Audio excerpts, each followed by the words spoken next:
Welcome, everyone. This is your friend, the DN What If, here with another exciting fanfiction. Today, we're diving into the story of what if Deku's teacher traveled back in time to save him? If you enjoy this video, don't forget to hit that like button and subscribe for more fanfiction content just like this. Now, let's get started with the fanfic. Shoyuta Aizawa has regrets. Not that he's an outlier in that, it's not exactly an uncommon occurrence in anyone who has made it past their teenage years. He looks at his phone, a phone nearly 3 decades older than what he's used to, and he tries to reassure himself that he's at least over teenagerdom in this year. Last he checked, he was approaching 60, but he had long given up on keeping track. For all he knows, he had been closer to 70 than not. Now, he thinks he's in his 20s. Maybe. He was born in whenever. Whatever. He's pretty sure that the math says that he's 23. He doesn't know if he feels 23. If he's 23, that means that he's more than allowed to semi-regret the fact that he only went far back enough for Deku to be 10. Not ideal, but it'll be more time to train him to satisfactory levels before he gets into UA. Remembering how subpar he was the first time around, Shoyuta thinks that he can understand why Inko Midoriya was always so stressed out. That quirk of his must have been a nightmare at this age. Is he even a teacher yet? His phone doesn't give many hints to what stage of life he's in.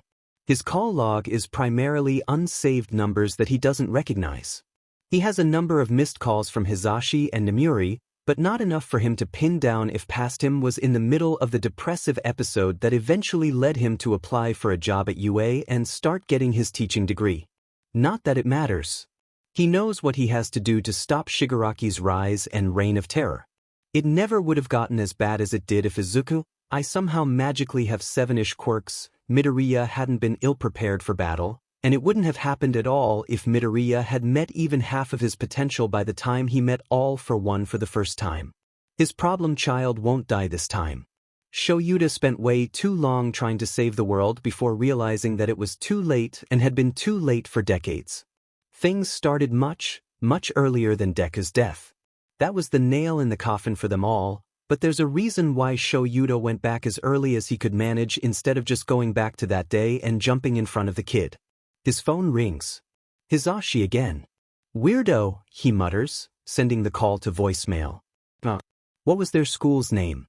Aldera? Ordera? That's a middle school though, so if he's 10. It starts raining, or, it had been raining, but Shoyuta only notices now. He's in a park that looks like just about every other park in existence, some trees and flowers and water fountains and screaming kids. The usual. He doesn't remember where he lives at this point in time.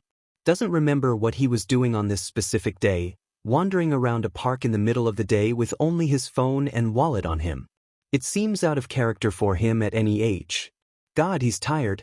It's a park, so there's benches. He finds one that isn't occupied, ignores. His buzzing phone curls up on it and passes out almost immediately.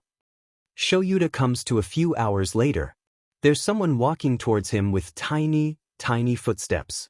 He doesn't sit up right away because he's basking in how few aches and pains he currently has. It's been decades since he woke up in such a good mood. "Excuse me, sir? Are you okay?" That's sweet. Annoying since it woke him up, but sweet. Kids sure are something. "I'm fine. Go play somewhere else, kid." "Okay. Sorry for bothering you." Those tiny footsteps run in the opposite direction. Presumably off to pick dandelions or eat dirt. Shoyuta rolls over and watches a head of fluffy green hair dart to the jungle gym. Blearily, he wonders what the likelihood would be of there being 2 green-haired children that have more kindness than is good for them. After pondering that for a beat, he sits up and decides he isn't nearly that lucky. There's half a dozen kids hanging around and playing innocently when he starts walking in the direction his problem child went off in. Of course, his problem child isn't one of those peaceful kids. His problem child is the one getting chased by 3 other non-peaceful kids. Midoriya is already bruised and panting, and is tiny, tiny. Deku's never been very tall, but this one is so small. Shoyuta wonders if he guessed his age wrong because that kid looks way too small to be 10, legs are pumping as fast as he can make them go. The kids chasing him are obviously brats, one of them is flying overhead, circling and spitting on Midoriya when he passes. Another is throwing rocks, the third is cackling like a hyena, and the last one is, unsurprisingly, Bakugo Katsuki. Bakugo is the one who catches Midoriya, who in return is already crying. Shoyuta gives up any hope that this is some heroes versus villains playfight when the hand gripping Midoriya's wrist sparks and burns pale, already scarred flesh. Midoriya yelps and tries to jump back, but Bakugo's holding onto him too tightly and already preparing himself to set off another explosion with his free hand, right near Midoriya's face. Shoyuta sighs, activates his quirk and says, "It's my day off, you know. I shouldn't have to be babysitting some villain wannabes." Bakugo yells, charming as ever. "What do you want, old man?" His cronies chime in with, "Yeah. What, old man? Old man, I want you to stop harassing and bullying this kid," Shoyuta says bluntly. "But for now I'll settle for you going away before I call the cops for illegal quirk usage. Or beat your scrawny buttes for annoying me." Bakugo lets go of Midoriya, who collapses to the ground and scrambles away from his tormentor. The brat stalks forward and holds his palms up threateningly at Shoyuta. "I'm gonna be a hero, you know. I'll beat your butt." "You won't be a hero with that kind of attitude. Beating on someone who won't fight back is what villains do." Bakugo snarls, then snarls louder when his quirk continues to not work. Shoyuta is unimpressed. "Scram, kid." There's some more hemming and hawing, but when it's clear that Shoyuta won't budge, the brats grumble and send some parting shots. Freak needs a FNG hobo to save him, what a loser, before disappearing across the street. Midoriya is trembling on the ground and still a bit teary, but it's mostly overshadowed by the way he's looking at Shoyuta with a mix of apprehension and adoration. "Good. Kid, let me see your arm. That looks like it hurts." Midoriya swipes at his eyes and shakes his head. "It's okay. Kaken does this all the time, I'm used to it. It's not so bad." In 3 sentences, Shoyuta has now learned more about why his problem child is such a problem child than he did in 2 decades of teaching and working with the man. If he wasn't equally reticent when talking about his past, he'd wonder why Midoriya never brought this up to him the first time around. Shoyuta crouches down next to him and carefully reaches out for his arm.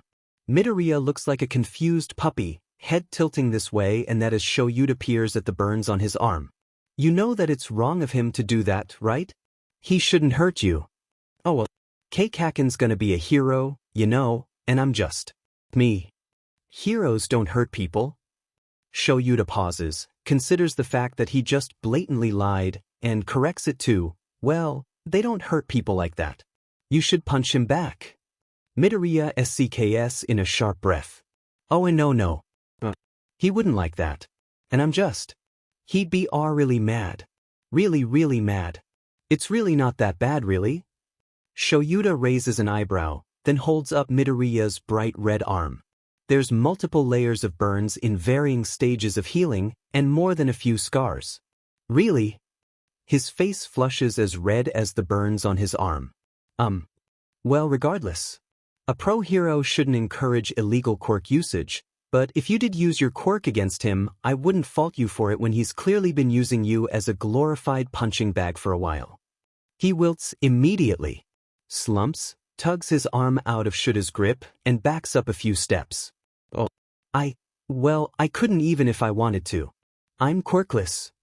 Shuta's mouth says, F-, before his brain can catch up. Midoriya curls in on himself further. "Sorry? What are you apologizing for? You didn't do anything wrong.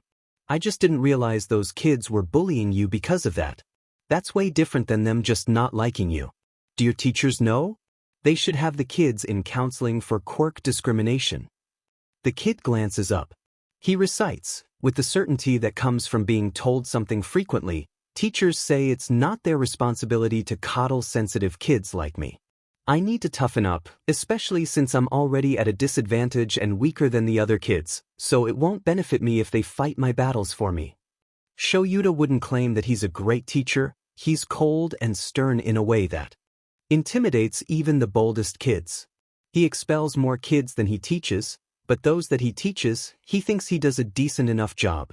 Thus, he feels more than qualified to say, You've had shitty teachers. That's fed up. He shrugs. For a young kid who just admitted he has been discriminated against for a number of years, he seems remarkably unbothered. Even now, minutes after he had been harassed by a bunch of punks, he's brushing himself off and perking up. Should has been in the past for, at most, a few hours, and he's learning more about his problem child than he learned in literal decades of knowing the brat. He wishes Deku was around so he could kick his butt. Instead, he's stuck with a knobby-kneed, traumatized child who thinks he's quirkless. Sir, see, can I ask you something? You already did, but I can spare another. What is it? The kid visibly steels himself, clenches his fists, straightens his shoulders, and looks him in the eye. Your quirk. You used it to stop Kakin from using his? So, was it dependent on eye contact or just concentration? Scratch that. He's stuck with a knobby-kneed, traumatized child genius who thinks he's quirkless. As they knock on the Midoriya's apartment door, Shoyuta puts a hand on Midoriya's head and forces him to look up at him. His head PPS to the side curiously. In the future, Shoyuta says softly, if a stranger offers to take you home or acts too familiarly, you really should run and get someone you know or a police officer. Okay? Midoriya's eyebrows furrow. Okay? The door swings open before he can ask why. That seems like brand new advice, and a familiar face ducks out. Izuku, did you forget your key again? I keep telling you to put it on a lanyard, dear. I swear you'd lose your head if it wasn't attached. We have a guest. Guest is stretching it, Shoyuta says blandly. He holds out a hand to Inko Midoriya, who suddenly looks up at him. What is it like to be a parent who automatically bends over to look at their kid first? Who automatically adjusts to look at waist height, where a child's eyes would be? She hadn't even noticed him until she had ascertained that her son was well. In all his years as a teacher, he had never grown instincts like that towards any of his charges. Mrs. Midoriya, my name's Shoyuta Aizawa. I don't want to invite myself in, but there's a few matters I'd like to speak to you about. She shakes his hand a little warily. Her eyes dart down to Izuku, who blinks back up at her guilelessly. Of course. Please come in. Izuku, please go clean up. You look like you were rolling around in the dirt again. Yes, He turns to Shoyuta, bows and says, thank you again, sir, then darts into the apartment and disappears from sight. Kids are so energetic. He yawns. Makes me tired if I'm being honest. I don't know how parents put up with it. Something about what he said or how he said it puts Inko at ease.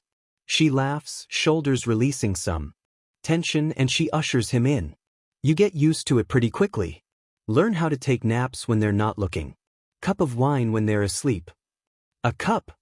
Our glasses didn't survive the terrible twos. I might upgrade from plastic cups when Izuku gets to high school and he doesn't drop everything. She rolls her eyes fondly. My clumsy little dope. He's a sweetheart, really. Shoyuta would use a lot of words to describe Midoriya. Sweetheart is something his friends might use, but Shoyuta would rather use pain in the butt. He doesn't say that to this Inko, though, because she doesn't know him yet and would likely think he was just a stranger being a JRK to her only son. Inko leads him to the couch and asks, can I get you something to drink? No, thank you. She takes a seat across from him in a chair that looks like something a grandma would knit in and asks, then how can I help you, Mr. Aizawa? It's not really that kind of situation. I just wanted to bring a few things to your attention. Primarily, the fact that I had to stop 3 little sheets from wailing on your son. His phone is, once again, buzzing in his pocket. Hizashi must be feeling particularly needy today. Did you know that he's being bullied for not having a quirk? It seems to be an ongoing thing. Her lips tighten. Unfortunately, I didn't know they were bothering him outside of school too, though. Bothering? They were beating him. Izuku is upset by harsh words like that. He won't tell me anything if I call it what it is. She gives him a forced smile. Thank you for bringing it to my attention. That's more than what anyone else has tried to do in the past. It means a lot, Mr. Aizawa. Your standards are pitifully low. Inko's smile becomes less forced. And yet, here you are rising above them. I appreciate it regardless. They're silent for a moment while the shower starts. Shoyuta absent-mindedly wonders how much the hot water must hurt on the burns Bakugo gave him. He wonders if Deku's insane pain tolerance started much earlier than when he started breaking every bone in his body. Would you agree to me training Izuku in self-defense? He seems like he needs it. Inko stares at him. He stares back, unaffected. Slowly, she says, "You'll understand my hesitance to let a random man start having lessons with my vulnerable child. I don't know you. I'm Shoyuta Aizawa. Pro Hero Eraserhead.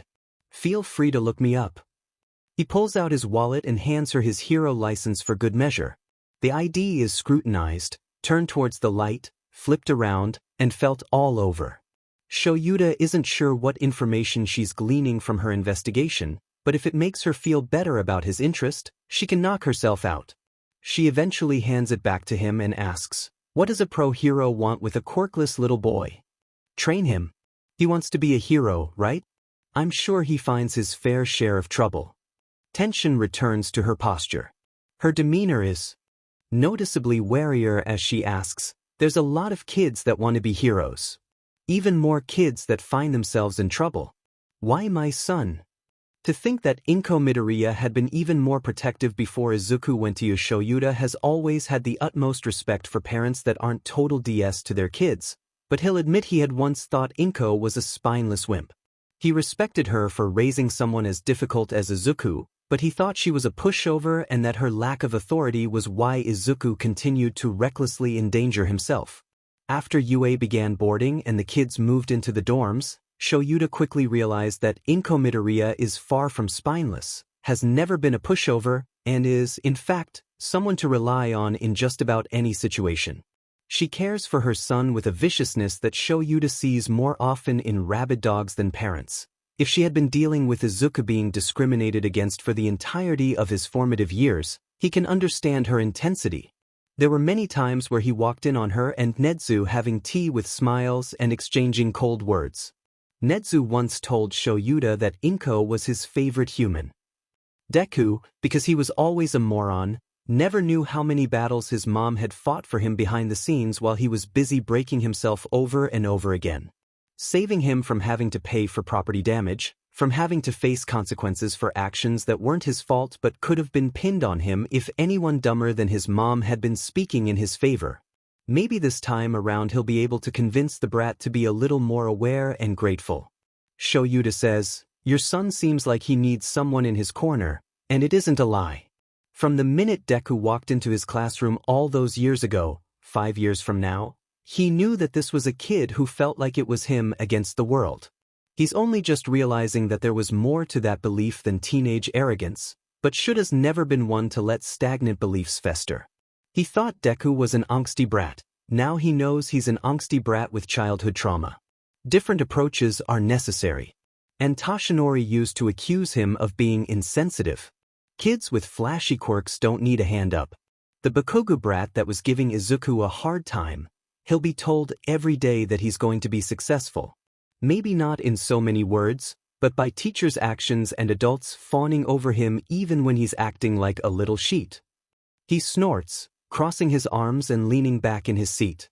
It's kids like yours that need extra support. He's a smart kid, and I can tell he has a good heart.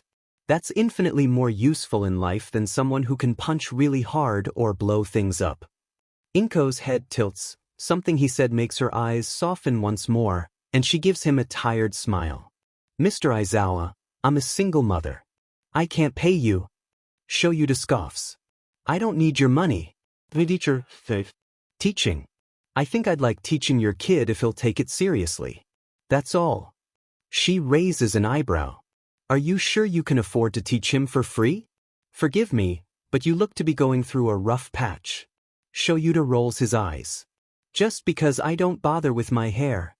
"You clearly haven't showered in at least a week," Inko says bluntly. "Likely more, but I don't want to assume. Your nails are filthy, and with how pale you are, I'd be surprised if you aren't at least somewhat anemic. You're dehydrated and thinner than a pro hero should be. So either you're not a pro hero and you're trying to take advantage of my son, or you're new, haven't signed with an agency yet, and are just arrogant enough to think that you can succeed as a hero without taking into account how much your diet and environment play into your capabilities. He holds his hands out in front of him, noting the way they tremble ever so slightly and the pale gauntness. She's right that his nails are caked in dirt and grime. It says something about the state he's in that Inko had to be the one to point out that he traveled back to what was probably the lowest era of his life. Good to know he was wrong about Izuku's age. He had been concerned about how small the boy seemed. Shoyuta must be somewhere around 20, meaning Izuku is 7 or 8. He finally knows why he was in that park. It's one of the few places he can safely catch a nap during the day. Plus, there's a tree right inside of the forest that has a hole in its stump just big enough for him to fit his sleeping bag when he's not using it. It was adequate enough shelter for the transition phase between attending UA himself and building enough of a reputation to become a reputable, and, therefore adequately paid, hero without an agency backing him. I forgot that I'm currently homeless. He shrugs. Regardless, I won't charge you. It's barely a lie. Not a great one, but fairly true nonetheless. You forgot. He shrugs again. It's been an interesting day. They sit in silence for a few moments before Shoyuta decides he's done with this interaction.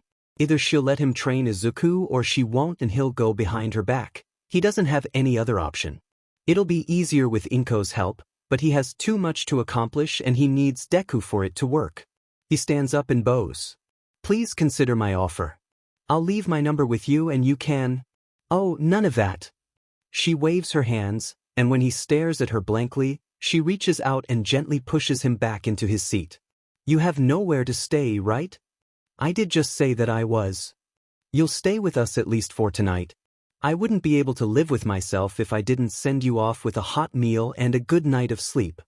Mrs. Midoriya, assuming that you aren't here to murder us in our sleep, we'll talk about the details tomorrow. I wouldn't feel right having you teach Izuku without any compensation, so perhaps a place to stay can be payment for now. We can work out the details after you've rested. Shuta's throat is tight. He croaks, "You're being too generous. You're underestimating how rare it is for us to find people who treat us kindly once they find out Izuku is quirkless. It's selfish, but I like to keep the few decent people in the world close once I find them." She smiles at him brightly and pats his head, then retreats to the kitchen. We're having katsudon for dinner, is that fine with you?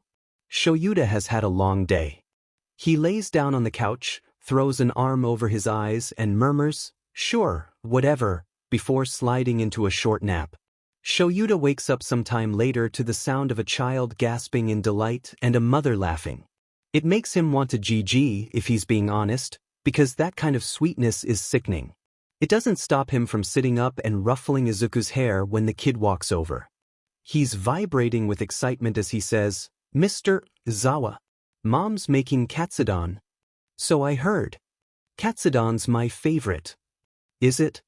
Izuku pauses for a moment, then asks, "What's your favorite, Mr. Izawa?" "My favorite." He scrubs at his eyes tiredly and hums in thought. "Jelly." Izuku nods solemnly. "Jelly is good. I like red flavor." "Red's good. Blue's good too." "Blue's better than orange though." Izuku's face scrunches up in thought, like this is the most important conversation he's ever had. After a long silence, he says, "I think blue is better than orange, but orange is better than purple." He tries not to roll his eyes and somehow succeeds. "I'm so glad we could find common ground." For some reason, his half-hearted response has Izuku beaming at him. And this characterizes the rest of the night. Shoyuta gives lackluster responses, shovels food into his mouth rudely, and barely keeps from falling asleep at the table. In return, Inko and Izuku smile and chatter happily. Inko gives him seconds even when he protests, and Izuku talks at length about a new teacher at his school that has a quirk that lets him affect how light reflects off of objects. And I wanted to ask if he can cause visual hallucinations because eyes only work since there's light, so there's gotta be ways he can alter? Well, unless it's a physical affectation rather than a perceptual one. I'd have to see if he can trigger solar panels or some other light-sensing technology to see if it's physical or if it's perceptual. Inko picks up their plates and takes them into the kitchen, humming distractedly at Izuku's babbling in absent-minded encouragement. Izuku grabs the utensils and glasses, continuing his speech about Mr. What's-his-name. Their routine must be well established, as neither of them falter or even look at each other as they put dishes into the sink for Inko to wash. Inko hands the cleaned items to Izuku, who dries them when he remembers to take a breath, then dashes off to put them away one by one. Shoyuta never had a functional family, so he's not sure if this is normal or if the Midoriyas are straight out of a slice-of-life manga. He can't tell if the feeling in his throat is jealousy or indigestion. Inko clearly loves her son, just as much as her son adores her. Shoyuta is hard-pressed to remember what his mother looked like, and he knows he never looked at her with anything other than a quiet sadness. He was a quiet kid who grew into a quiet, bitter adult that is just depressed enough to accept his lot in life, just arrogant enough to think he can save others, and just desperate enough to try over and over and over. Before his thoughts can start spiraling, a small hand tugs at his shirt. Izuku holds up the cup Inko had been drinking from with his other hand and asks, "Mr. Uzu, I can't reach. Can you put this back?" He takes it automatically. "Where?"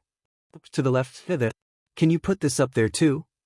And, completely seamlessly, they welcome him. Inko washes, Izuku dries, and Shoyuta is sent to put items in their proper places. It doesn't escape his notice that Izuku is just tall enough to reach where the majority of plates and cups are kept, but no one draws attention to the fact that there's no real reason he needs to help. The chattering about mundane topics continues with little input from Shoyuta, who is busy trying to figure out their convoluted organizational system. When the sink is turned off and Inko and Izuku have finished exchanging an overly enthusiastic high-five, Inko turns to Shoyuta. She wipes her hands on the apron around her waist and says, "Izuku, Mr. Aizawa here said that he was a teacher earlier. Maybe he can help you with that math you've been struggling with?" Izuku spins and looks at him with an utterly gobsmacked expression. "You're a teacher. But you're so nice." Shoyuta says, "Your standards are incredibly low if you consider me nice. You're so nice. You haven't yelled at me once or told me to shut up or glared at me, and you know I'm quirkless." Izuku is bouncing on his feet. "That's amazing." "It's really not." "Honey, that's not all." Inko's lips are curled into a gentle, mischievous smile. It somehow manages to fill Shoyuta with an uncalled-for dread. "He's a teacher and you can keep a secret, Izuku, right?" Izuku nods so furiously that Shoyuta fears his head will bob off and roll under the table. "I can keep a secret. I'm really good at keeping secrets." He mimes zipping his lips shut and throwing away the key. "You can't tell anyone at school about this, but Mr. Aizawa here," she points at him, as if there's anyone else in the house that could be mistaken for being him, "is not only a teacher, but also a pro-hero." For one singular moment, the entire apartment is silent. Inko's eyes crinkle as her smile widens. In the next, Izuku's eyes widen and he shrieks. Shoyuta flinches. "Mr. Zubua is a nice teacher and a hero. That's amazing. I can't believe we have a real actual hero here, a real actual hero saved me and brought me home and wet dinner with aperhirom thatsakolmer. Zawasakol. Breathe, baby." Izuku takes a dramatic gasp of breath before rounding on Shoyuta. "Mr. Zubua, you're the coolest. Can I have your autograph? What's your hero name? What do you teach? Can you tell me about your quirk? What's it like being a hero? Can I see your hero license? Can I?" Shoyuta, pretty sure that his ears are about to explode, cuts in with, "If you use your inside voice when asking, I'll answer your questions." Izuku's mouth immediately shuts. He closes his eyes and takes a deep breath, before nodding firmly. He's still vibrating and bouncing in place, clearly delighted, but the next time he talks it's not on par with a banshee's wail. "Can I have your autograph please, Mr. Zawa? And what's your hero name? And what do you teach? And what's your quirk? And can I see your hero license please?" And he pauses suddenly, and in that pause, at least half of his energy leaks out of his teeny tiny body. His bouncing slows to a fidget, and he ducks his head. Shoyuta sighs, then kneels down in front of him. Gently, he props Izuku's chin up with one finger, forcing him to make eye contact. "Yes, I'll give you my autograph." My hero name is Eraserhead. I'm an underground hero, so you probably haven't heard of me. I'm not an official teacher yet, but I'm going to teach heroics and general studies, and I've taught self-defense and hand-to-hand in the past. My quirk is erasure, which stops people from using their quirks. I'll show you my hero license later when I sign whatever you want me to sign. And you clearly have one more question that you want to ask, so spit it out. You know that I'm quirkless. His eyes dart towards the floor. Yes, that's been established already. Do you think that someone quirkless can become a hero? The second the words leave his lips, barely louder than a whisper, he acts like he's bracing for a blow, shutting his eyes tightly and scrunching his entire face up into an anxious grimace. Shoyuta, admittedly, has rarely thought about what being quirkless must be like. When All Might could no longer use his quirk, the man was essentially quirkless and had struggled with his self-worth and recurring feelings of uselessness and inferiority. Shoyuta, not one to coddle, had told the man to pick himself up and move the F-un. He remembers saying, "There's more to life than a quirk. If you were a hero just because of your quirk, then you're a shittier guy than even I thought." That had worked for All Might, because no matter how much he acted like a kicked puppy when people scolded him, he responded better without kitty gloves on. Now, with this minute glance into what life is like for someone growing up, presumed, quirkless in a society that puts so much weight on what genetics decided to give them, Shoyuta can't imagine what Izuku Midoriya has had to face. He can't imagine how much this kid has been hurt and beat down, can't comprehend what's been put into this kid's head since age 4 came and went without any fanfare, what must be going through this kid's head on a daily basis, and most of all he can't understand how all of that culminates in a unique, intelligent boy who would tear off his own limbs if it would help someone else and still has the strength to smile and be kind. He reaches out and grasps Izuku's shoulder tightly, squeezing it solemnly. He says, "Of course, being a hero isn't about having any special abilities. It's about doing the right thing, even if it's hard. It's about working hard to protect the people you care about, the people you don't care about, and even the people you hate.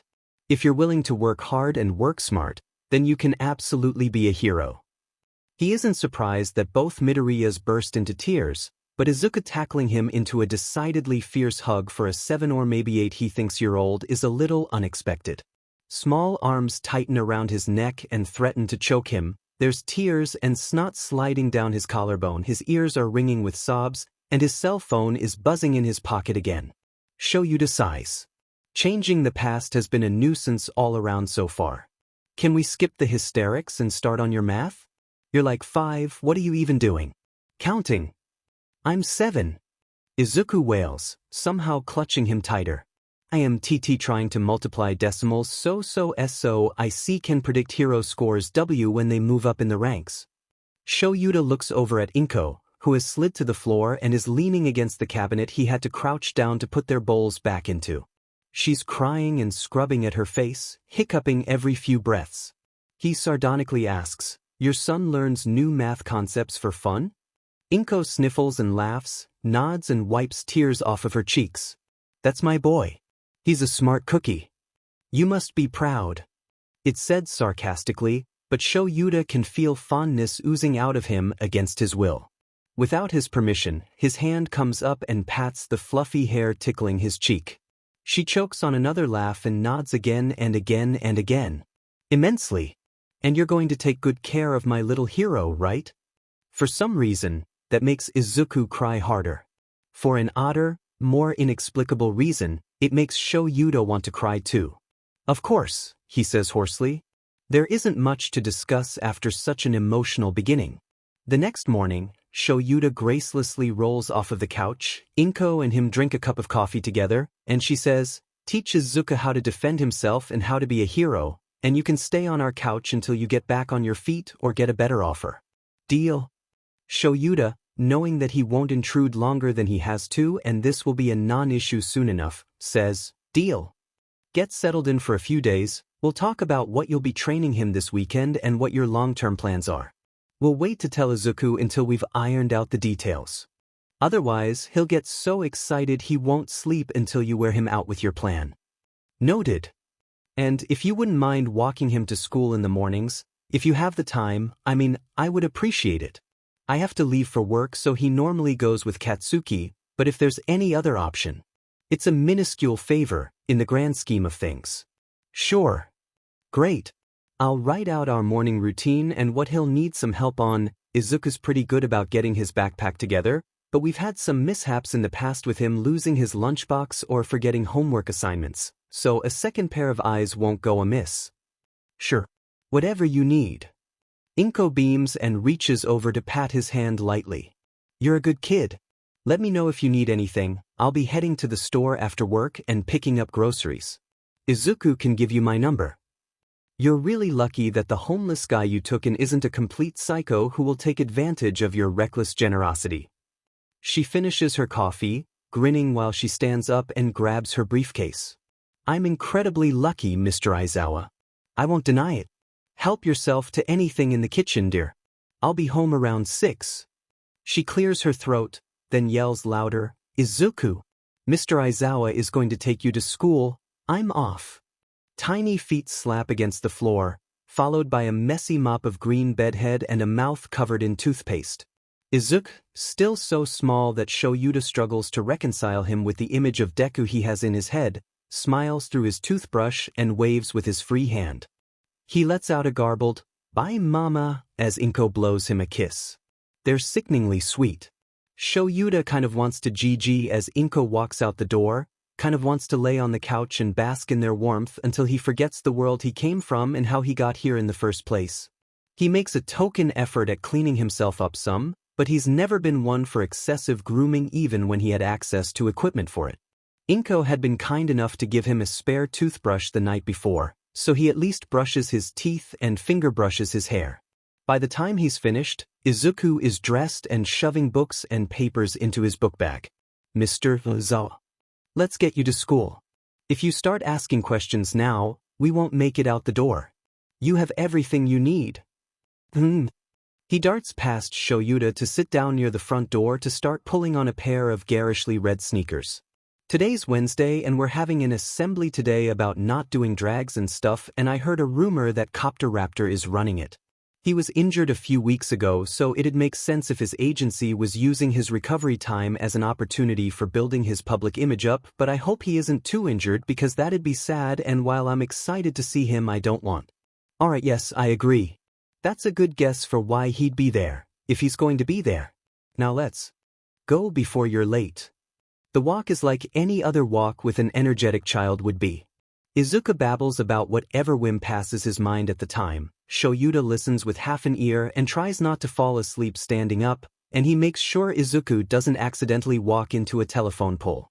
During all of this, he ignores Hizashi's repeated calls and lets his phone ring out over and over again. This is the routine for the rest of the week. After taking an hour to go pick up the few belongings he still had, he would either go on patrol during the day, pick up odd jobs, or start mapping out what he's going to need to accomplish in the next few years to ensure a better future than the one he left. Despite the strange circumstances, Shoyuta feels like he's taking a vacation.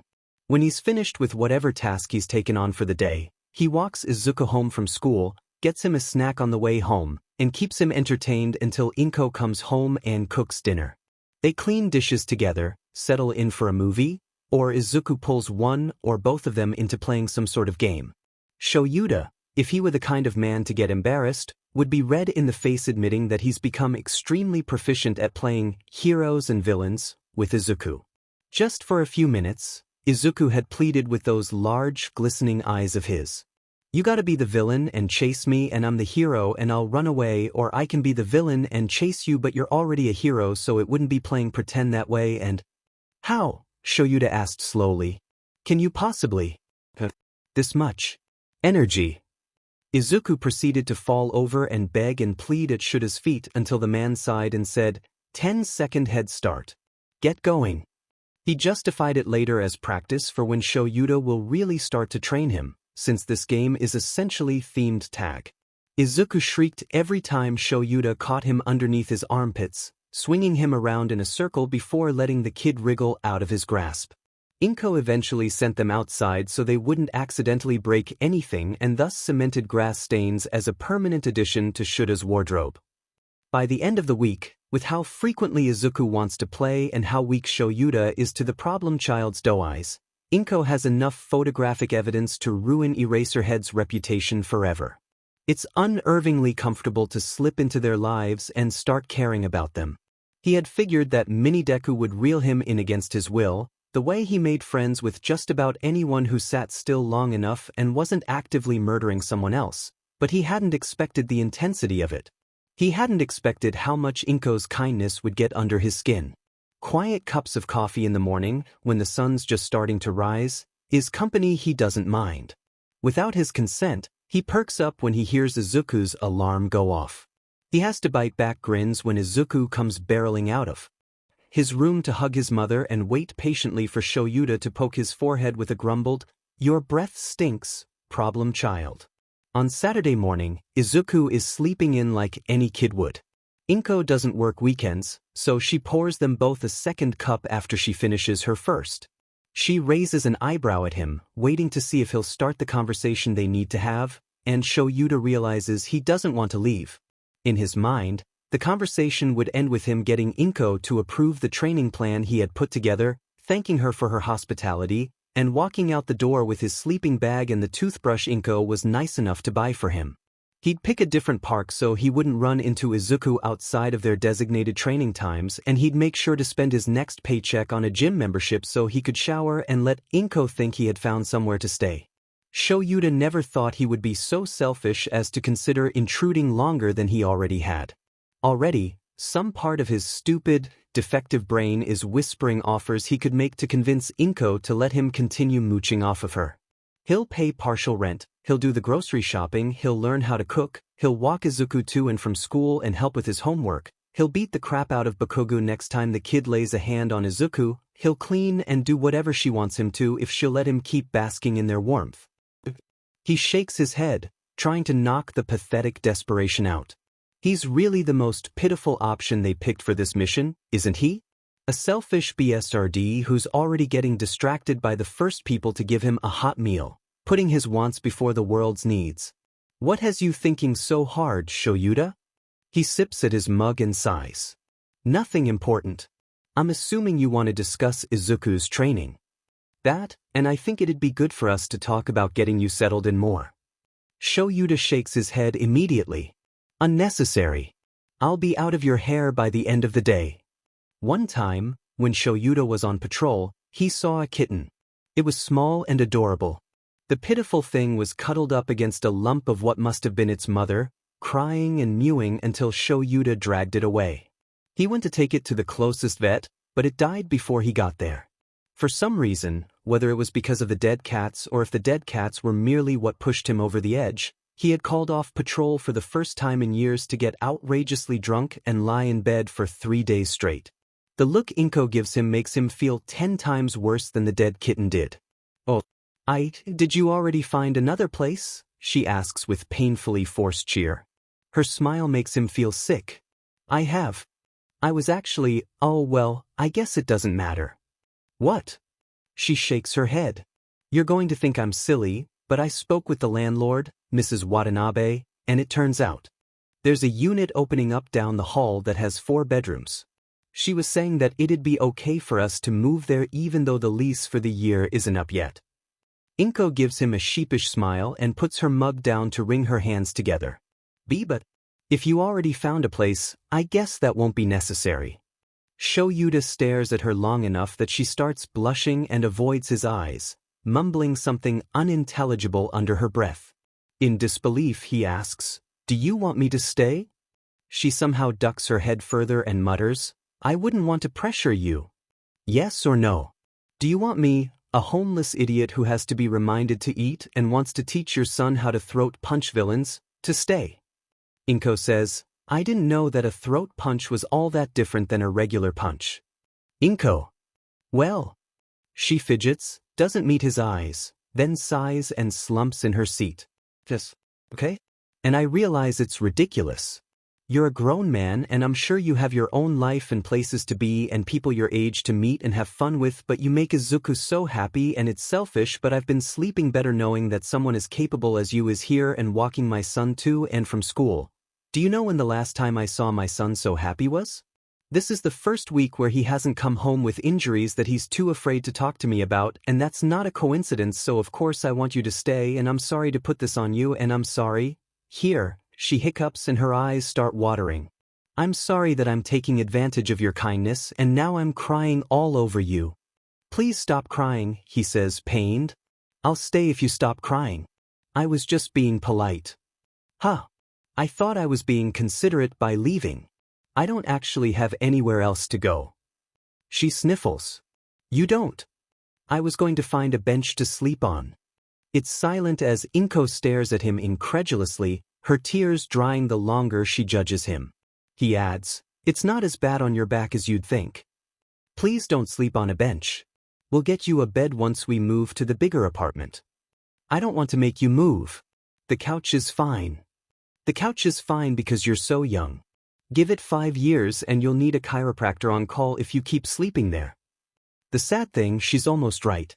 He did need regular appointments for his back once he hit 30. Whether it's due to his years sleeping in strange places or age or hero injuries he sustained is unclear, but sleeping on a couch that looks older than him probably won't help. I don't want to be an inconvenience. Inko says, family never is, and I'd like you to join ours. Please stay. It's a blatant lie. Family is the most inconvenient thing there is. It's emotions and obligation tied up in a neat little package called DSFNCTN and mailed with no return-to-sender address. Family has never been anything more than an albatross around his neck, waiting for him to slip up and pounce when he's at his most vulnerable.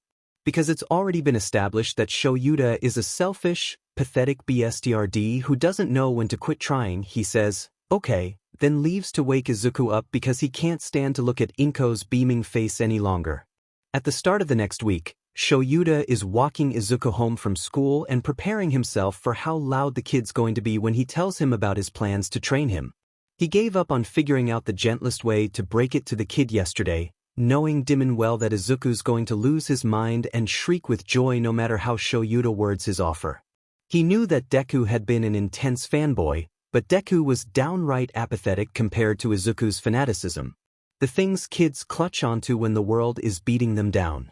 They're lucky that Izuku latched onto heroes rather than something weird like dolls or Pawn. His phone is once again buzzing away. He grabs it, denies the call, and shoves it back into his pocket. Izuku, with his hands hooked on the straps of his backpack, looks at his pocket intently.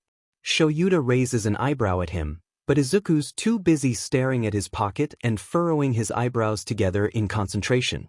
Shoyuta says, what do you think about? At the same time that Izuku finally blurts out, why don't you ever answer your phone even though it rings all the time? Well then. After an awkward pause, Shoyuta coughs. And here I thought I was being discreet. If someone's bothering you, mom can help you get a new number. We did that after dad left because he wouldn't stop calling and mom said that wasn't okay and I had to memorize the new number, which was hard, but I bet you could memorize a new number easy, Mr. Za. 'Cause you're really smart. Shoyuta considers addressing that extremely concerning statement for all of 3 seconds before deciding that's a problem for another day. He says, he's bothering me, but it's not the same situation. It's a friend of mine who I don't want to talk to right now. Izuku frowns. Why not? If he's a friend, wouldn't you want to talk to him? I always want to talk to Kaken, 'cause he's my friend, but he's always busy, so we don't that often, but you're not busy when you're with me. I won't mind if you talk to him. Honest. It's more complicated than that. Izuku waits expectantly. Shoyuta sighs. Hizashi, my friend, is dealing with a problem right now that makes him difficult. Difficult? Mean, he simplifies. It makes him very mean.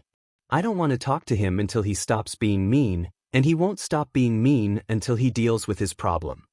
Izuku's frown deepens and creates creases in his tiny eyebrows. Kaken's mean to me all the time, but 'cause he's my friend it doesn't matter that he's mean. Is this guy really your friend? Shoyuta is not paid enough, nor is he qualified enough, to deal with that level of fed up. He says, okay, there's a lot to unpack there. But let's start with the most pressing item. You do know that it's not okay that Bakugo is mean to you, right? Izuku stares at him blankly. Izuku. Bakugo using his quirk on you, yelling at you, harassing you, that's not okay. It doesn't matter if he's your friend or not. No one should treat you like that. If someone's mean to you, you don't have to put up with it. Okay, Mr. The, he says agreeably. It's clearly a placation, which would annoy Shoyuta more if it wasn't coming from a 7-year-old who is actively deciding it's perfectly fine to be taken advantage of and horrifically abused by anyone who says that they're his friend. Instead, it leaves him feeling nauseous and extremely tired. But with your friend, I guess you're saying that he isn't normally mean, so you're worried. Worried is a bit of a stretch. What's the problem he's having? Maybe we can help him so he can stop being mean and you can talk to him again. It's complicated, kid. Don't worry about it. But he's your friend. Izuku protests. That means he's important. If I can help. You can't, he says ruthlessly. We just have to wait for him to get better. That's all. But isn't it better to try? I mean, look, Shoyuta says. Here's what we're dealing with. You think it's better to get involved with this crap. He pulls out his phone, opens his voicemail, and puts it on speaker. Hisashi's voice, a slurred, drunken mess that is uncomfortably familiar even when it's been decades since he's heard it, emerges. Sho, I just think that it's ridiculous that you aren't talking to me. Ridiculous. Absolutely ridiculous. I'm fun and everyone likes me and no one likes you, so why aren't you answering me? You're such a fucking, you're a fucking, worst ever idol. You're such an butt and you wouldn't even. You're not shit, you're not an it's fucking, stupid, why won't you pick up your fucking phone? I just wanna talk, you prick, it's not like you have anyone else, you fucking you just always do this like I don't even. That's enough of that. He stops the recording and puts his phone back into his pocket, grateful that the one he picked was one of the milder calls. It's familiar in the worst ways. For the better part of their 20s, he and Hisashi were at odds and barely able to tolerate each other for longer than 10 minutes at a time. There were PRDS where they would be on good terms and have their normal friendship, but more often than not, Hisashi's excessive partying and Shuta's employment struggles had them butting heads. The drinking, in particular, had been rough for Shoyuta to get past when a drunk Hisashi became the same kind of a-hole Shuta's dad had been when he was growing up. When he first arrived in the past, one of the reasons he was able to pinpoint his age as somewhere in his early 20s was the fact that Hisashi was in his contacts list as Zashi-chan, love, the name Hisashi had entered himself way back in high school, day one of their friendship. Shoyuta had hate-changed the contact to Yamada after their infamous fight when they were 25, which doubled as the catalyst to Hisashi's backing away from pro-hero party life and finally getting sober. Their friendship is something that Shoyuta has always cherished in his own way.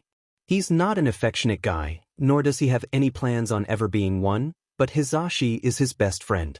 Nemuri is another best friend, obviously, but Hisashi was the first person who looked past Shuta's dry and harsh demeanor and decided, yeah, let's be friends. That decision means more to Shoyuta than Hisashi will ever know. Even with decades of ups and downs in his memories, he cares about Hisashi in a way that he's never felt about anyone else, and he'd do just about anything for the moron.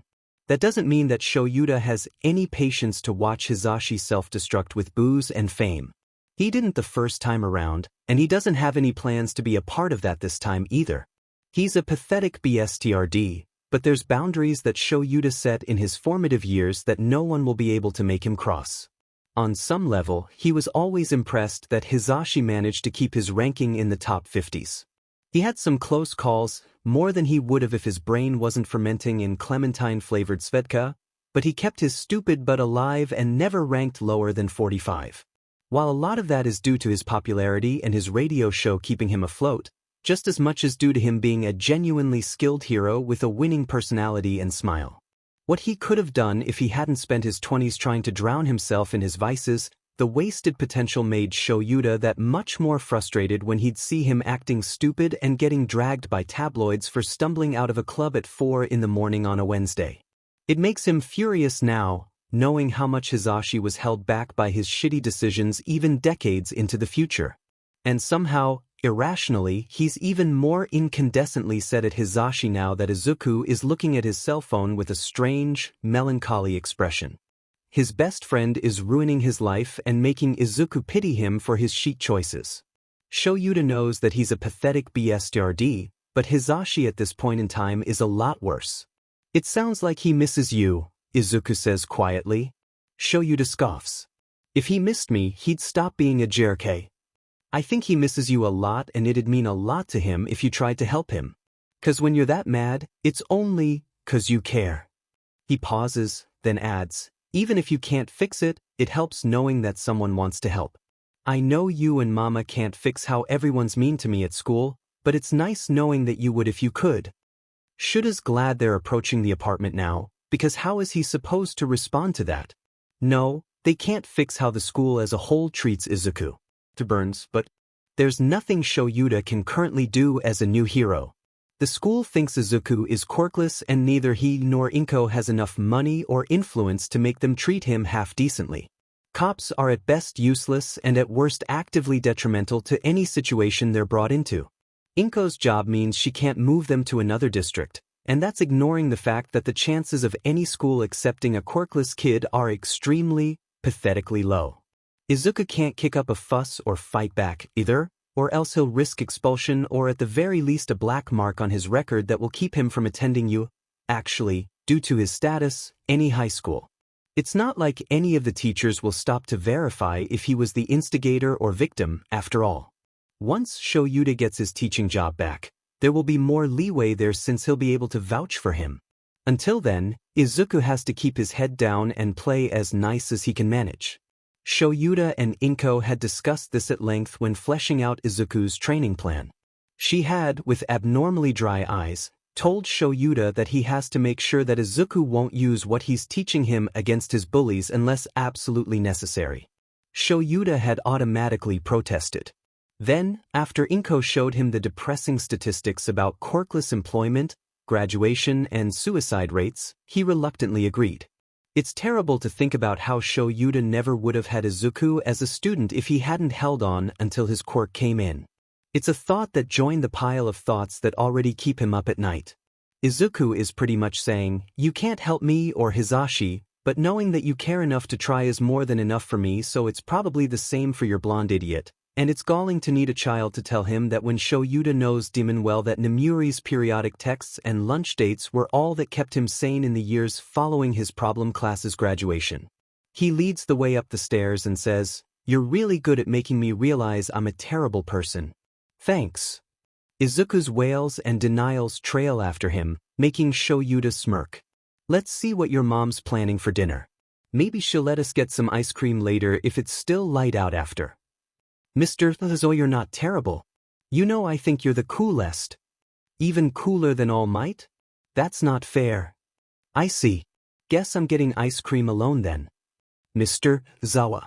You know, Shoyuta starts, ushering Izuku in the door. You and your mom, for some reason, are letting me hang around for the indefinite future. You can cut the Mr. stuff. Just Izawa is fine. They both kick off their shoes. Izuku says, Mom says it's rude not to use Mr. and Mrs. with adults. Generally, you should use whatever their preference is. Most adults prefer when kids use honorifics because it's polite. I already know you're plenty polite and I prefer no honorifics. So it's okay. Izuku looks at him. Skeptically. Oh, Mr. F, he says placatingly. I'm gonna go make a card for your friend. Will you give it to him for me? A card? So he gets better soon. You said we can't help and just have to wait for him to get better, and cards help. Mama said so. We sent one to Dad when he was sick last year. Izuku runs off to his room before Shoyuta can continue the conversation. Shoyuta takes this opportunity to collapse on the couch, fling an arm over his eyes, and spend the time until dinner overthinking his options moving forward.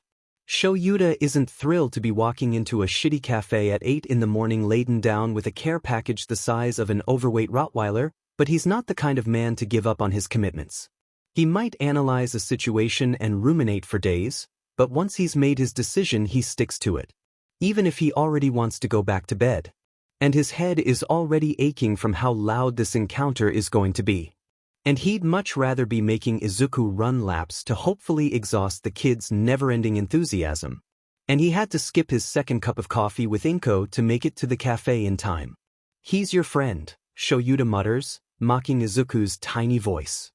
He'll like to know that you care. Give him this card for me, please?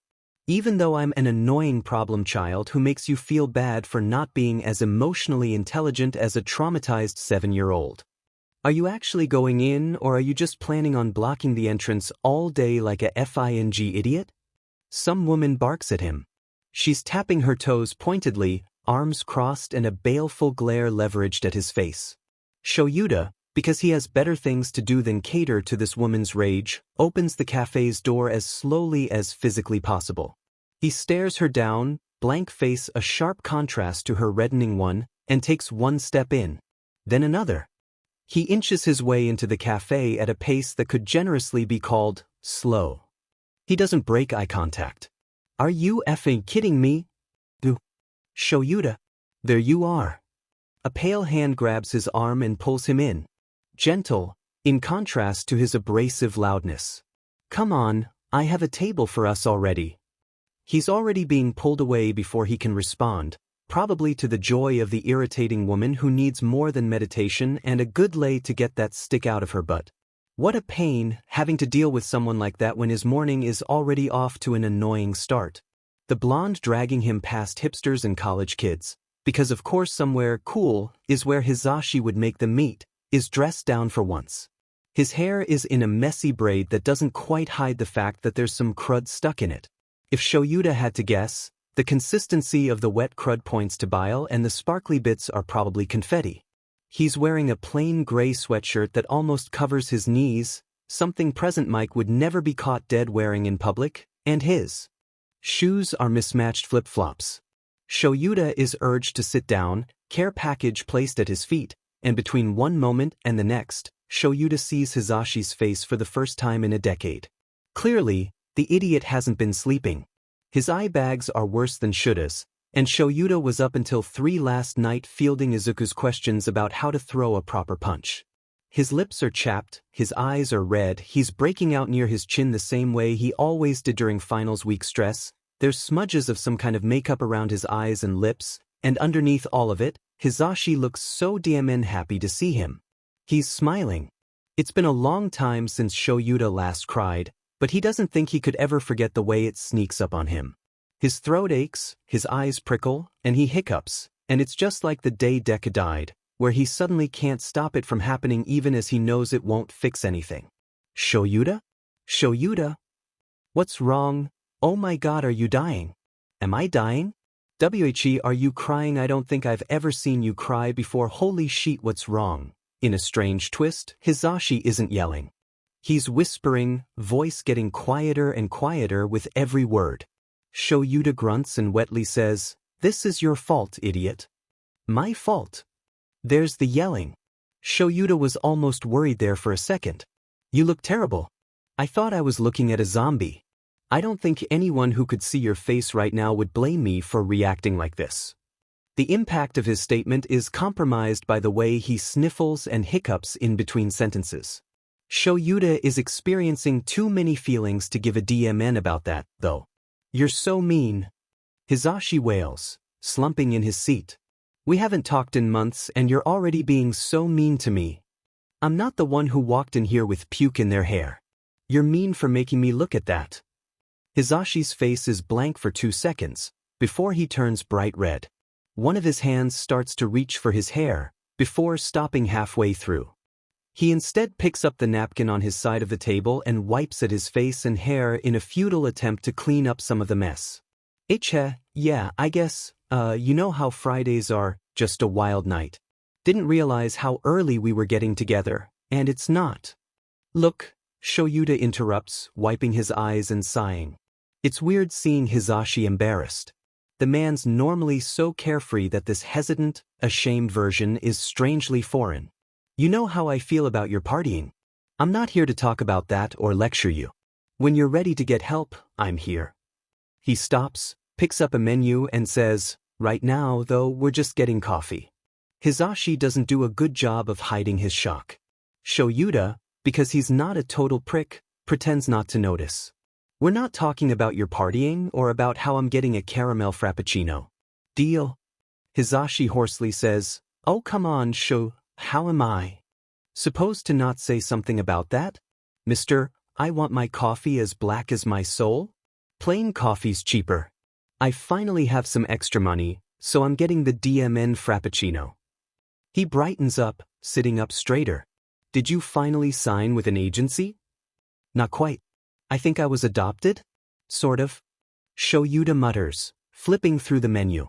"I'm staying with someone. So I'm not paying rent or anything right now since I'm babysitting her kid. Her name's Inko, kid's name is Izuku." "You got a sugar mama? I know we haven't seen each other for a while, but how the F?" "No. It's not like that." "It sure sounds like that. They talk about a lot." Well, actually, in a weird twist of events, Shoyuta talks about a lot. Hizashi's eyes don't leave him once as Shoyuta tells him about Inko's generosity and Izuku's enthusiasm. He laughs when Shoyuta explains how Izuku started hyperventilating when Shoyuta told him he would train him to become a hero. He laughs harder when Shoyuta tells him about how Inko has limited him to 2 jelly pouches a day since Izuku has started to mimic him, and Izuku's small enough without skipping meals. Hizashi seems not only content but downright thrilled to listen to Shoyuta ramble about the Midoriyas. He asks questions and encourages him to expand and explain further. The pro-hero star present Mike is willingly stepping out of the spotlight for Shoyuta, of all people. If Shoyuta wasn't already convinced that Hizashi was in a bad place, he sure as hell would know for sure at this point. Eventually, though, Shoyuta runs out of things to talk about. He's had 2 frappuccinos, Hizashi's had 3 cups of tea, and they split a plate of scones. Hizashi looks like a single good breeze would topple him, with how exhausted he looks, but he's staring at Shoyuta and seems perfectly happy to sit there and smile at him for the foreseeable future. Shoyuta doesn't get it. Last time, at this age, he and Hizashi couldn't be in the same room without arguing. He was pretty sure Hizashi hated him, had hated that Shoyuta was a stuck-up, pretentious BSRD who thinks he's too good for some fun, had thought Shoyuta was holding him back and felt obligated to be his friend since no one else would be, had thought Shoyuta was someone to be pitied and looked down on. But how much of that surety had been tainted by Shuta's own issues at the time? How much had been due to him being stuck in his own problems, constantly worried about where he'd sleep the next night, constantly running himself ragged while trying to prove himself as a legitimate hero?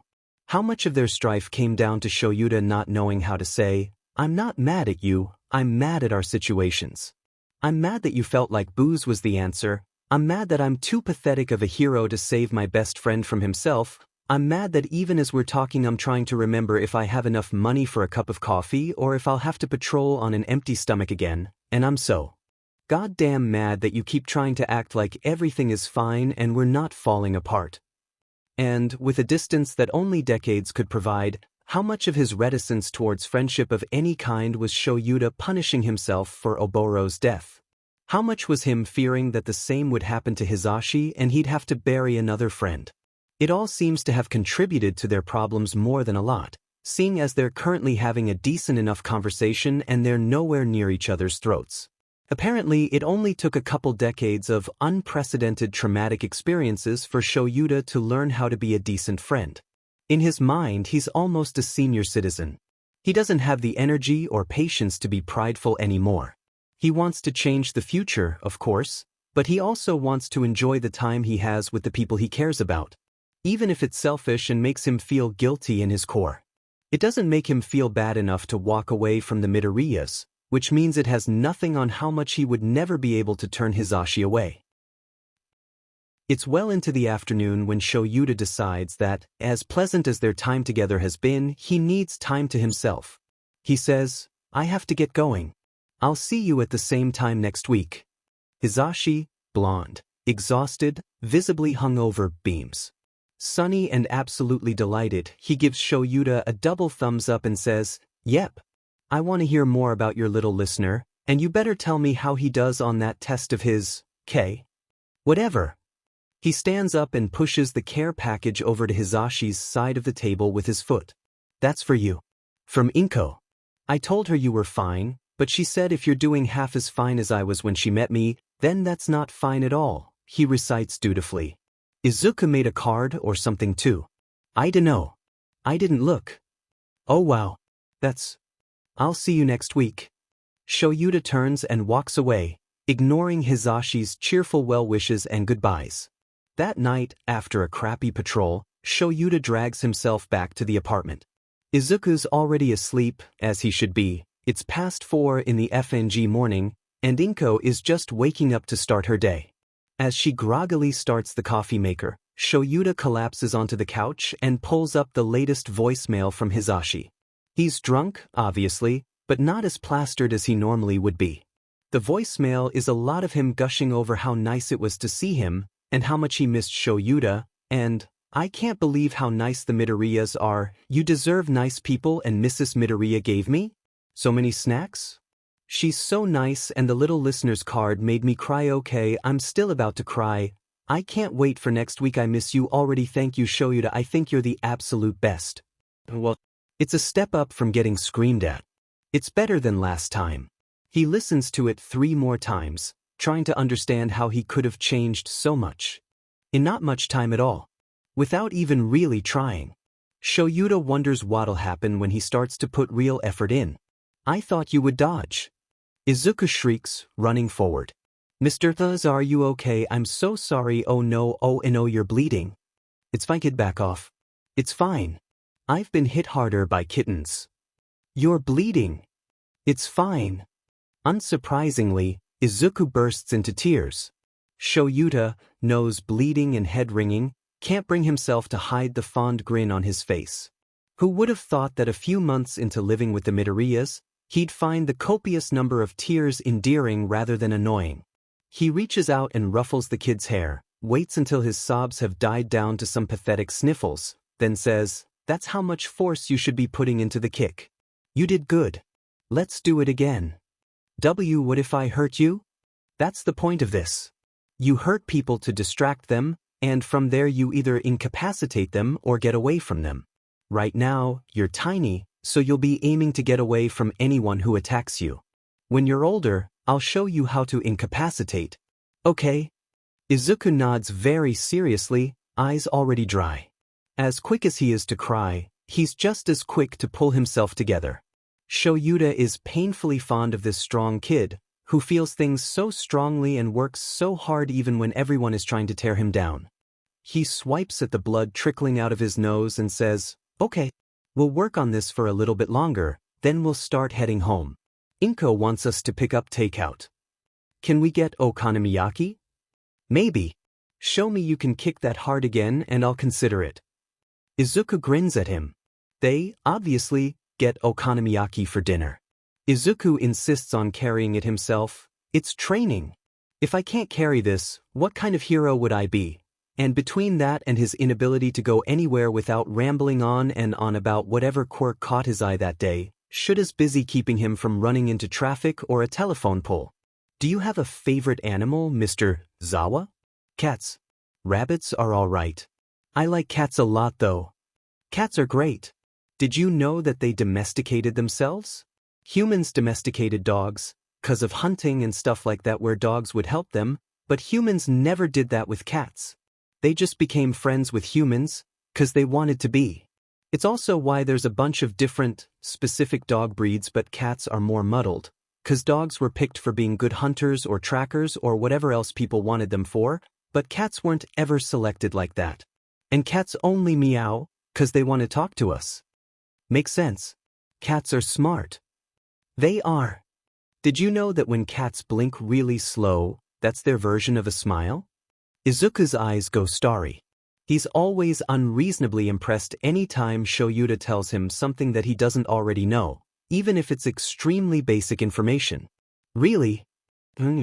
Like this. Shoyuta waits until Izuku's looking at him, then he very slowly and carefully blinks. It means they trust you and care. Sort of. Think. I'm not a cat, so I guess I wouldn't know for sure. Izuku says, "You're so smart, Mr. Uzawa. I'm really glad you live with me and Mom now. I told you ages ago that you can drop the mister, didn't I?" But their conversation is cut off by the loud, unmistakable noise of someone deciding to cause some property damage. The screeching of tires, people screaming in fear, and some lunatic shouting in rage, it's basically the soundtrack for Shuda's entire life. Times like these, Shoyuta wonders how non-heroes really react to situations like this. He knows what civilians look like when these things happen, panicking, crying, running around, and generally being unhelpful to the situation, but he wonders what a normal civilian thinks of when a car gets flung in their direction. He's been trained for longer than he can remember to keep calm and assess the situation, and he doesn't remember what it's like to be genuinely worried about the morons that throw their weight and quirks around. Is their panic exacerbated by the fact that they don't know how much worse it could be? Would they panic the same if Shigaraki was here? If Izuku wasn't 7, he might have asked him. He might have tried to explain a nightmare scenario where a godlike man destroys everything in his path and steals quirks like they're candy in the hands of children, where standing near him was enough to make most pros tremble. To an untrained civilian who can't protect themselves against a mediocre strength-enhancing quirk, is there that much of a difference between that and Shigaraki's power? Either could kill them just as easily. Deku would appreciate the thought exercise, and Izuku's sharp as attack.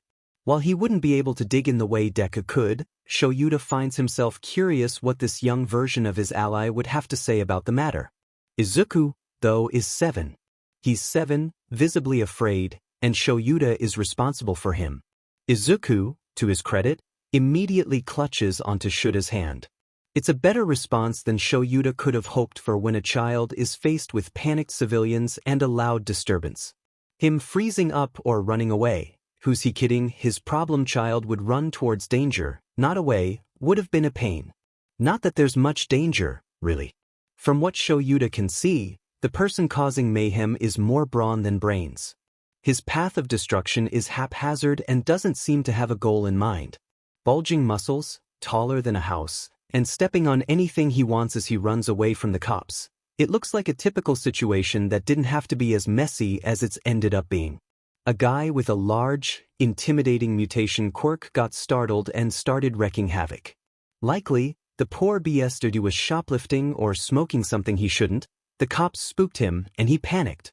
In the age of quirks, this is much more detrimental of an offense than it needs to be, especially when the panicking person is large and powerful, and cops aren't known for their stellar de-escalation skills.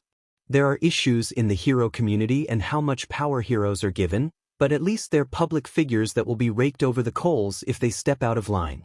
Daylight heroes are obnoxious and flashy, but for their image, they have to at the absolute minimum make a token attempt at talking the instigator down. Cops, on the other hand, get away with a lot more brutality and prejudice. They instigate more crises than they solve. Shoyuta isn't a fan of either, but he would prefer to work with other heroes than the police any day of the week. This disconnect between the two intertwined entities can, and in Shuda's case does, lead to tension between heroes and the police. The more popular heroes get fawned over and SCKD up to, the less popular ones get disrespected and brushed off as dumb celebrities, and the unknown ones, like Shoyuta, are looked at as outsiders. Underground heroes are treated the same as federal agents or cops from other jurisdictions, unwanted, irritating, and a danger to the way they run their shop. All of this is to say, Shoyuta has very little respect for most cops.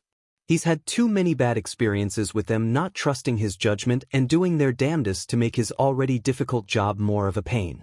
This isn't getting into the fact that he doesn't trust them to do their jobs correctly if he isn't breathing over their shoulders. As Shoyuta ushers Izuku away from the chase that's rapidly getting closer, he tries not to look at the obvious panic on the poor guy's face. If he was more well-established, if he wasn't with Izuku, if his quirk worked on mutations, he might have intervened. Here, though, there's little he can do. The cops have it handled. Let's head home. He tugs Izuku away and in the opposite direction. We're all right. I don't understand, Izuku says. His voice is shaking a little, but his grip on Shuda's hand is firm without any sense of desperation or fear. The man running. I don't understand. He's a villain? Izuku shakes his head. He looks really afraid. Shuda's eyes close. He says, without opening them, the world isn't divided into heroes and villains. Not the way those shows you like watching try to say. Sometimes, someone causing a problem is just a person in a bad position. Just because someone is getting arrested doesn't mean they're a villain, or even a bad person. When he opens his eyes, Izuku's looking up at him with a worried frown. Is he going to be okay? Sure. Probably. Probably. Shoyuta says, he's causing a lot of damage. Cops are trained to end situations like this as quickly as possible, even if that means hurting him. Izuku's frown deepens. That's not right. Shoyuta doesn't agree or disagree. This is a conversation that would be more at home in a college discussion course than on a walk home with a child. There's too much nuance for a child to understand. When Shoyuta doesn't answer, Izuku says persistently, Mr. Ozawa, the whole point of heroes and police officers and stuff is to help people. They're not helping that man if they keep scaring him. He doesn't say anything. Again, there's a lot of nuance that a kid can't get. Is it really the cop's job to help people, or is it to keep the peace as a whole? Is it really a hero's job to help individuals, or are they meant to act as symbols for the general populace to put their faith in? Mr. Zawa? Shoyuta sighs. Loud, long, and emphatically he sighs. Rolls his neck, adjusts his capture weapon, and finally kneels down next to Izuku. Can I trust you to stay here and not wander off? Izuku levels him with a suspicious look, as if Shoyuta would just abandon him for no good reason. To whoever put that look on his face, Shoyuta would like to argue there's no good reason to abandon this kid, or any kid for that matter. He asks, with that same level of suspicion, why? As is becoming startlingly frequent, a child is acting as my conscience. I'm going to go check on that man. As long as you agree to stay here and scream if anyone tries to touch you. Got me? Izuku nods hard enough that his hair flops into his eyes. Yes, sir. I mean it. Don't talk to strangers. Stand here, stay away from the fight, and wait for me to finish up. He nods again. Yes, Mr. Zawa. Dimen this kid. Dimen Shuda's bleeding FNG heart. Inko is less than pleased to see Shoyuta limping home. Even Izuku's starry-eyed wonder and declarations of, Mr. Azua is the best hero ever and he's my favorite, he's so nice mama, even the policeman agreed with me when I said so, do little to appease her visible irritation. Shoyuta doesn't remember a police officer talking to Izuku, but he also took a pretty hard hit to his head, so it's entirely possible he just doesn't remember. Nice of him to agree with Izuku. Inko nonchalantly shoves Shoyuta into her recliner and says, Izuku, can you get the first aid kit for me? It should be under the bathroom sink. Izuku chirps, K, and runs off. Inko stares down at Shoyuta, who blinks placidly. You can't keep doing this, she says firmly. If not for your own health, then for Izuku. Shoyuta blinks again. Injuring yourself. Getting hurt. Throwing yourself into danger like your life doesn't matter. She waves a hand, lips curling into a scowl that looks out of place on her face. It's not acceptable. What? Shuda's a hero. Heroes get injured sometimes. It's part of the job. He's actually pretty good about not getting himself too hurt in comparison to other pros. A bruise here or there, grazes from knives, maybe a dislocated shoulder or two. On top of that, Shuda's a teacher. He knows the importance of prioritizing a hero's physical and mental health due to how many morons he's had to beat the lesson into. Deku was one of many who, due to being born without any sense of concern for himself, had to learn self-preservation in Shuda's classroom. Shuda's never been one to go into situations he knows he can't win, unless his students or children were at risk, but that's understandable. It's a teacher's responsibility to protect their charges. You keep coming back from your patrols beat to hell. And now you're coming back from being with Izu beat even worse than usual. Her voice is quiet, and she keeps looking towards the doorway waiting for Izuku to return. You can't keep doing that. You have to start worrying about your own safety, Shoyuta. I'm not a reckless idiot, he says bluntly. I'm a hero. Sometimes we get bruised. It's not a big deal. You came home last week with a sprained wrist. The week before that, a concussion and dislocated shoulder. You're limping now, obviously, but you haven't been able to put all of your weight on your left foot for at least a month. You passed out the other day when you came home. That was just dehydration, Shoyuta protests mildly. Part of him is wondering if her archive of his injuries is right. He doesn't remember half of them. His patrols and assignments have been going smoother than they used to, given the experience he's accumulated since the last time around. With those going easily enough, his free time can be used for research and information gathering, trying to find out if the League is even around yet or not. There's whispers of Sensei and his unhinged pet child that destroys anything it touches, but nothing concrete yet that Shoyuta can act on.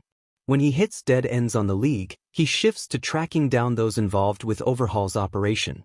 Plenty of them were Yakuza or people already involved in stupid illegal crap, so it's easy enough to get them behind bars. The other, more slippery ones, he keeps an eye on them to make sure he'll be able to handle them when they inevitably make a mistake and implicate themselves. Kai Chisaki won't ever lay a hand on Eri if Shoyuta has anything to say about it. He has a lot of emotions about the fact that, if he does his job well, he might never meet Eri.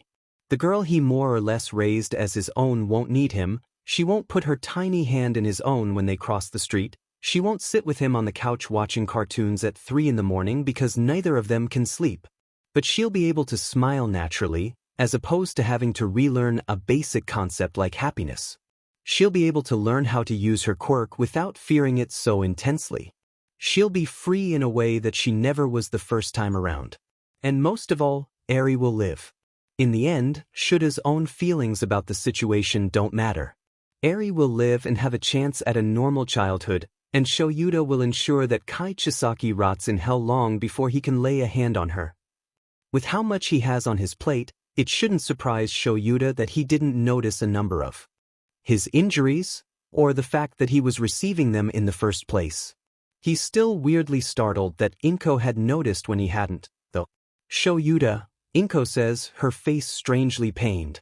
Passing out isn't just anything. You need to take care of yourself. Again, if not for you, then for Izuku. At Shuta's questioning look, she sighs and runs a hand through her hair.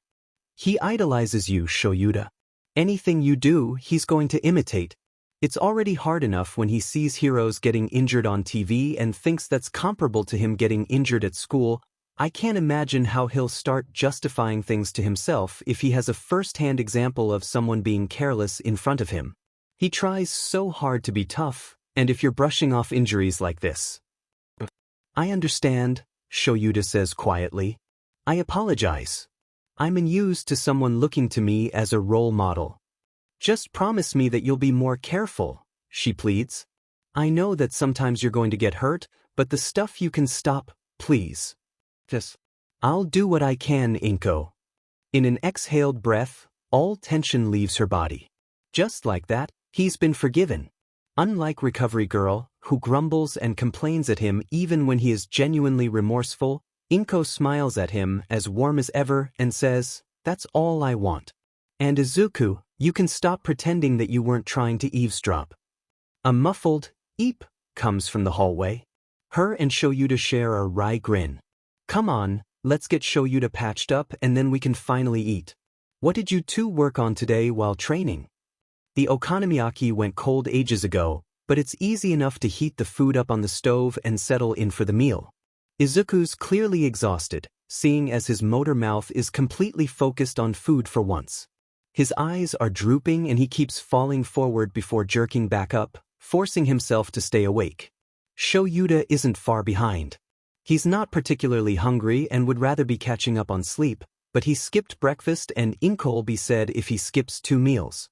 He forces himself to finish what's on his plate and drinks a full cup of water at Inko's pointed look. Inko finishes up her own food, then pokes Izuku's forehead. He blearily looks up at her and says, "Huh? Are you finished packing?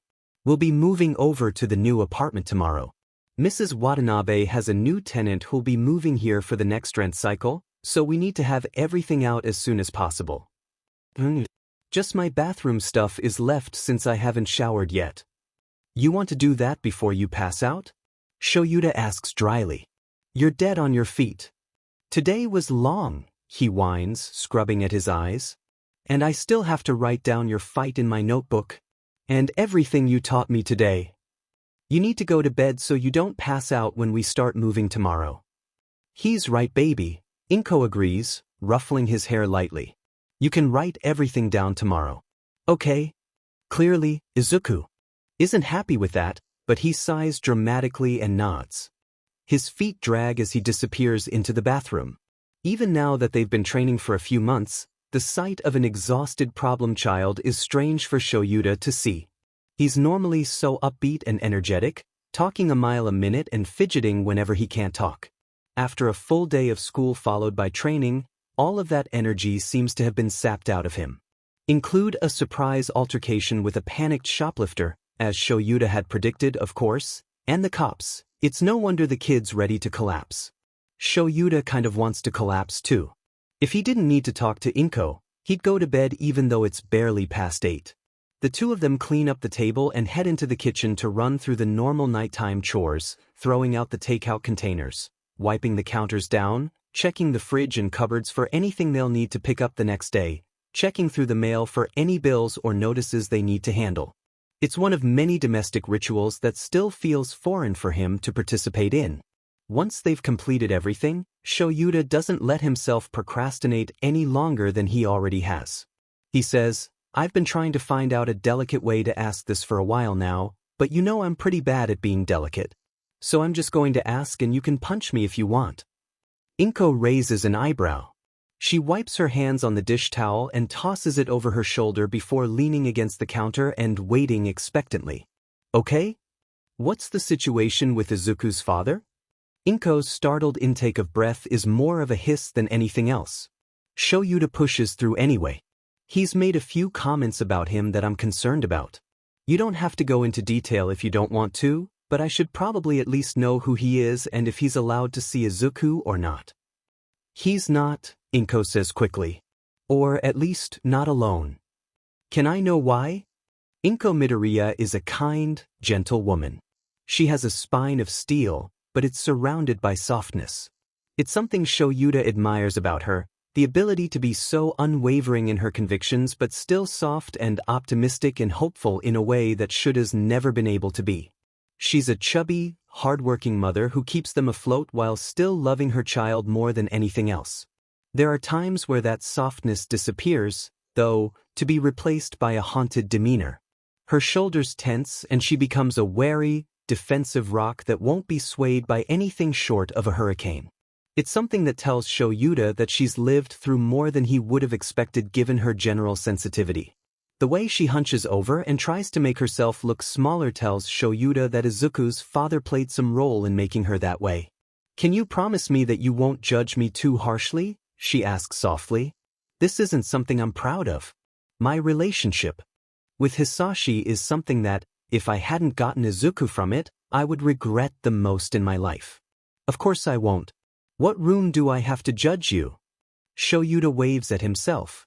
I'm a grown man who is relying on you to keep a roof over my head. I spend more time messing around with a 7-year-old than around people my age. She gives him a weak smile. Oh, that's all fairly harmless though. And Hisashi isn't? The smile drops immediately. Hisashi, it's complicated. He's dangerous, but not, She sighs heavily and takes a seat at the dining room table, motioning for Shoyuta to follow. He takes the seat next to her, rather than across from her. Something in him says she'll appreciate the comfort of his closeness, though it feels arrogant to assume that. When they're both settled, she takes a deep breath and begins. We weren't married. I told people that we were so Izuku wouldn't have to deal with the stigma that comes with a single, unmarried mom, but we weren't. It's a small comfort. He's not even listed on Izuku's birth certificate. Izuku has no legal ties to Hisashi. She covers her eyes with a hand and visibly bites back a sob. Thank God for that. I don't know if he wanted it that way for Izuku's safety or his own, but thank God there's no paper trail to link him to us. I don't know what that would have done for Izuku, growing up with whatever Hisashi was involved in looming overhead. We barely had a relationship. It was mostly section. I didn't know much about him. It was something comfortable, casual. I didn't want a relationship while I was in school, and he said he was too busy with work for anything traditional. Our chemistry was purely physical. looking at soft, sweet Inko.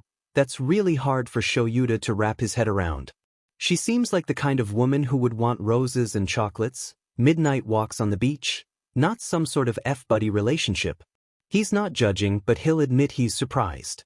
It had never occurred to him that Izuku, beacon of hope and sunshine and affection, was a byproduct of anything other than two young adults deliriously in love. So, when I got PR gin and tea, I didn't really expect much. I told him because I thought it was only fair, but I also told him that I didn't expect, or even want really him to be involved. She presses a hand against her stomach and gives a strange smile. He was absolutely delighted, like I'd never seen before. I knew he enjoyed our time together since he never suggested we stop seeing each other, but I wasn't expecting the way he responded. He dragged me to a doctor to get a more conclusive test than a home one, and when that came back positive too, he was over the moon. Suddenly, I was being smothered in affection and items and money. Anything I needed or wanted was provided for. He moved me out of my crappy college apartment into a house. He didn't stay with me or anything, so it wasn't his. He just got me a house. And everything I wanted.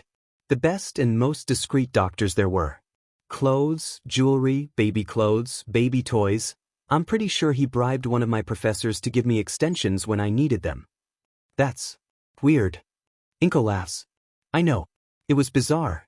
But I was young and PR'd in tea, and as much as I wanted Izuku, I was scared. And there was something comforting about having someone take care of things like that for me. Knowing that I could study without worrying about money is probably the only reason I was able to graduate. She makes a face and says, God, it sounds like I'm talking about a parent rather than an ex. That's pretty much how he started treating me, like I was a precious child that he had to protect. If it makes you feel any better, Izuku Senseipian was the last time we had section. That is really weird for me to think about, and I'd like it if you stopped. She smirks, just a little. If people looked at the two of us, they'd think I was the prude and I'd have fun knowing they're wrong. Please. She laughs again. You're very cute sometimes, Shoyuta. Inko. Her mirth leaves as quickly as it appeared. But, anyway, I'm not proud that I accepted all of this, even though Hisashi was clearly involved with things. A normal businessman can't afford everything he was giving me. A normal businessman can't be available at any hour of the day if I called and said I needed something. There was obviously something going on behind the scenes, but I just... She shrugs helplessly. I didn't want to know.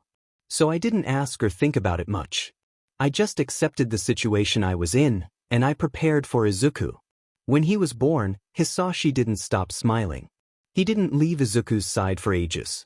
And, for a little while, we were okay. An odd family, but things were fine. Hisashi and I co-parented, to some extent, with Hisashi normally letting my desires take precedent. He was happy to spoil Izuku and teach him, leaving me to set the daily schedule and decide on how to de-escalate when necessary. Something changed once Izuku started walking. She shudders. I don't know what. I never really knew Hisashi. He was so secretive. I knew he was involved in something illegal. I assumed he was, at least. I didn't even know for sure what his last name was.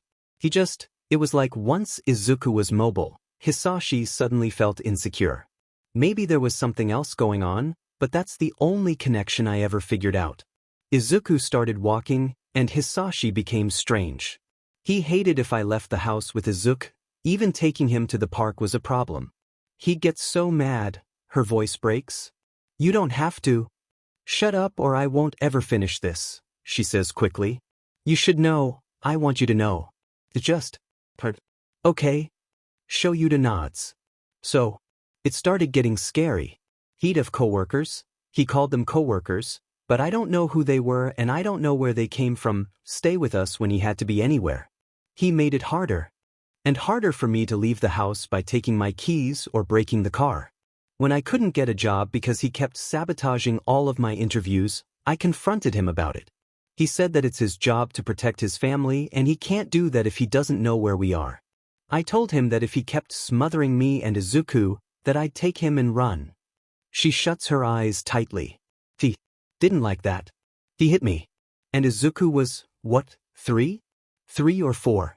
Before we found out that Izuku was quirkless and not just a late bloomer. But Izuku's always been so smart, even that young, so he knew that something was wrong. He screamed and had a tantrum at Hisashi when I started crying, and then Hisashi hit him too. Inko. And the sick thing is, I'm almost glad that he hit Izuku. Because when Izuku stopped crying and held his little face in his hand, shocked that his beloved papa would do that, Hisashi looked absolutely horrified. Hitting me, if he had just hit me, we might still be there. He cared for his child's mother, not for me. But Izuku? His precious son. She shakes her head and sighs. That he couldn't handle that. He disappeared. The next day, there were moving trucks that took us to another house. He called us a week later and apologized. Said that he clearly was not fit to be a parent, but he would do whatever he could to ensure we lived a comfortable, safe life. I Shoyuta, I was afraid. So I said, "It's okay, it's fine. Thank you." She presses a hand against her stomach and laughs. I thanked him. For the pretty cage he was keeping us in. What else could you do? She shrugs helplessly. I don't know. But from there, he'd call every week to talk to Izuku. They'd talk for hours if they could. He'd send money and things, but we never saw him in person or even in a video call again. I saved up the money that he would send, and once I got a job, I used that money to move us here. He upped his calls to twice a week once we moved, but he didn't do anything about us leaving. The house had been torn down, last I checked. When Izuku turned 6, he stopped calling for about 6 months. And then suddenly he was calling almost daily. I don't know why. He was constantly asking about why Izuku liked heroes so much, trying to convince him that heroes are a scam. He kept trying to tell a child that he can't trust heroes, that they're all trash and, well, a lot more. Izuku was getting upset, and I asked him to stop. He said no and went on a fanatical rant that I still don't know what to make of. So I changed our number. He found it, which again leads me to believe that he's involved in something not so great, but he backed off, finally. I guess it was enough of a message that if he pushed too far, I'd make sure Izuku wouldn't talk to him. Now he only calls on holidays. Inko's breathing is somewhat ragged as her story ends. Her eyes are teary. Shoyuta, as an underground hero, has seen his fair share of domestic abuse cases. He's seen and heard of some horrific things, and while Inko's is far from the worst situation he's heard of, it horrifies him in a way that he can't put into words just yet. It sounds like a terrible psychological horror, to be trapped and then released on one man's whims. To not know anything about a captor that was, on the surface, taking such loving care of his family. To know that the threat of violence was looming and only receive glimpses of it, in strained moments. To never know how powerful this man was and if that power could be used to track them down no matter what she did. This is why you were quick to let me stay, Shoyuta says quietly. You said that you felt safer knowing that a hero was staying with you. I do feel safer, she admits. I let you stay because you needed it and because I had a feeling you'd be good for us, but I told you it was selfish. Having you here, for if Hisashi ever decided to come back and take Izuku, that's my biggest fear. He's generally benign and clearly would never hurt him, but I'm so afraid that one day I'll wake up and Izuku will be gone. Or we'll both be trapped again. You won't be, Shoyuta says firmly. Like I'd let some creep bother you or Izuku. I won't let that happen. Inko finally fully breaks into sobs. Her shoulders tremble and she cries, saying, I know. You're so good, Shoyuta. Thank you. Stop that, he scolds. He steps forward and does his best to hug her. He's never been great at it, but she melts into his arms and buries her head into his shoulder. Come on. You're the one who said we're family. I'd be a pretty PSS poor hero if I let some cruddy mobster harm my precious people. Inko cries harder and clutches at him. Shoyuta settles in for a long round of soothing, a skill he's had to pick up since joining the Midoriya brood. Moving is a pain. Shoyuta had no idea how annoying it would be to move boxes from one end of the building's hallway over to the other side. Izuku insists on moving his things himself, which would be cute if he wasn't constantly in the way. He can't lift any of the boxes he packed, so he pushes them across the floor slowly. They're almost as big as him and he has to use his entire body to move the DMN things. When Shoyuta finishes moving everything except Izuku's crap, the kid's just over halfway through. Why don't you help your mom unpack? Shoyuta asks desperately. I can get the rest. You can start hanging up your 500 posters and getting your room sorted out. I have to get strong. Izuku insists. His face is red as he struggles to push a box full of his clothes. It's training. You're 7 and there's limits to what your tiny child body can do.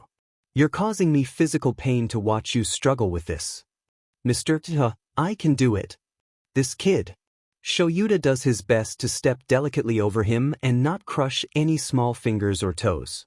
Inko just laughs at him from their new living room where she's rearranging the furniture. He doesn't think the way the couch is positioned is that big of a deal, but Inko has already moved and twisted and moved the DMN thing over and over, clearly unable to decide what the perfect arrangement is, and Shoyuta doesn't need to get involved with whatever neuroticism is making her hyper-focus on the matter. The kitchen is mostly sorted out since each apartment comes with most of the same appliances. Inko's room, a fairly Spartan area with little more than a bed, nightstand, and picture of her and Izuku, took all of 20 minutes to get sorted. Shoyuta dropped his sleeping bag, duffel of clothes, and small shopping bag of things he's accumulated since living with the Midoriyas into the room Inko told him was his. Izuku's room is the only one that is empty save for boxes. Izuku, you're being illogical. Just let me help. I can do it, he insists again. Mom, tell Mr. Thito I can do it.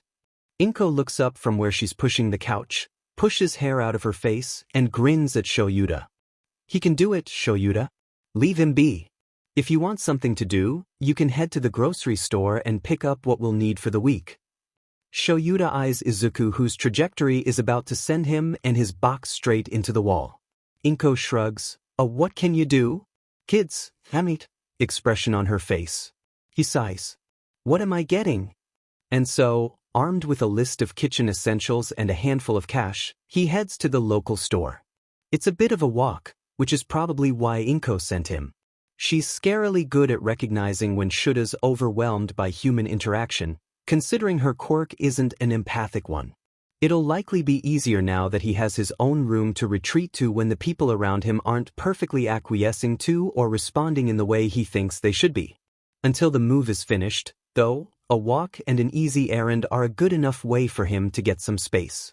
Times like these, he wonders if there's more he could be doing. If he was really the best choice for trying to save the entire goddamn world from someone who makes All Might look like an injured puppy. Here he is, deciding between soft and extra soft toilet paper, when, for all he knows, Shigaraki is already on his way to becoming the evil overlord he'll be if Shoyuta can't stop him. Not that there was much of a choice left towards the end, but Shoyuta would rather not think about why he, of all people, ended up here. If he had a choice in the matter, he would have sent Hizashi or Deku or, even though it makes him want to grind his teeth and punch a wall to rely on the buffoon, All Might, all of whom had a lot more influence than he ever did. His job would be a lot easier if he was half as popular as All Might. He'd have access to a lot more information, a lot more resources, and a lot more, no, I don't have to explain myself, I'm a big tough hero who always does what's best, just trust me, to throw around. That's never been his style. Though, and he wouldn't succeed as a spotlight hero even if he tried. He doesn't have the temperament. Which is why literally anyone other than him should be here instead. But no, he grumbles to himself, grabbing a box of the gummies he and Izuku like to share when they're working on his homework. Everyone had to go and get themselves killed like FANG morons and leave me to clean up the mess. Like ifing always. Checking out doesn't take too long since they were able to keep most of the groceries they had from the old apartment. There were random items that they hadn't bothered to stock back up on since they would be moving, but not enough that Shoyuta feels weighed down by bags. As he's deciding if the gummies and his jelly pouches can fit into one bag or if he'll have to use a second one, his phone starts buzzing. Caller ID says it's Inko, so he picks up immediately. Yeah. Hi Shoyuta, stop that, are you still at the store? Yeah. I'm checking out now. Oh, I was hoping to catch you before that. Is it too much of a bother for you to grab some acetaminophen and a new first aid kit? We're running low on just about everything now. Shoyuta stares ahead at nothing. His phone feels slick in his suddenly sweaty hand. Is Izuku okay? What happened? She quickly says, he's fine. We're both fine. Sorry, I should have started with that. I'll explain when you get home, but we're both fine. I just stocked the kit last week. How are things already empty? Is someone listening? If someone's listening, start talking about Izuku's last math test. We're fine, she says more firmly. Neither of us is hurt. There's no one listening. There's no rush. Finish up and come home, but you don't need to worry. I'm sorry for startling you. He swallows. I'll be back soon. Great. I was thinking I'd make hamburger steak tonight since we still have beef. Does that sound good? Sure. Whatever is fine. He hangs up, tries and fails to loosen the grip he has on his phone. The aisles blur together as he rushes to get what Inko asked for. He doesn't see exactly what he grabs, but he grabs a few of everything and then some extra to be safe. His hands are steady even as he can hear his heartbeat thumping at an uncomfortably fast clip. They're fine. Inko said they were fine. Izuku's fine. He gnaws on the inside of his cheek to stop from screaming at the other customers in his way. Checking out is a blur. The walk home, if him sprinting and pushing past any pedestrians could even be called a walk, is a blur. His phone is silent, but he doesn't put it back in his pocket. They'll expect him to come in through the front door. Anyone would go through the door when Inko said they were fine, and she said they were fine, so they're almost definitely fine, but just in case they're not, the front door would be the stupidest place for him to enter through, and should is a lot of things, but he's not stupid. Figuring out which window leads to their new apartment is. Opening it is easy too, and they'll have to discuss getting better locks. They might be on the 3rd floor, but anyone and their mother has a quirk that can get them up a few floors easily enough, which means safely locked windows is a necessity. Crawling in silently even with his cargo is easiest of all, because what kind of underground hero would he be if he couldn't? He wouldn't have made it this far if he couldn't. His stealth is the only real advantage he had over the others that got killed. Shoyuta can see the back of Inko's head from the kitchen. Izuku is sitting in Inko's blue recliner, chattering away. Someone else is lying on the couch. His capture weapon isn't as advanced as the one he had in the future. Hatsume's upgrades aren't technologically feasible in this era quite yet, and he doesn't think anyone except for her would be able to make them anyway, but it's second nature to use it to grab both Midoriyas and yank them behind him. Mr. Zawa. Izuku immediately yells. That's so cool, I didn't know your scarf could do that. How much can it lift? Do you use it to catch bad guys? Did you get ice cream? Can you hold ice cream with your scarf so it doesn't melt onto your hands? What about? Shoyuta, you gave me a heart attack. What's this about? Zip it, he hisses, pressing them towards the window. Inko, take Izuku and call the cops. I'll handle this. Handle what, exactly? He jerks his head at the couch, where the intruder still is. Tell them erase her head. Oh, Shoyuta, it's okay honey, that's not.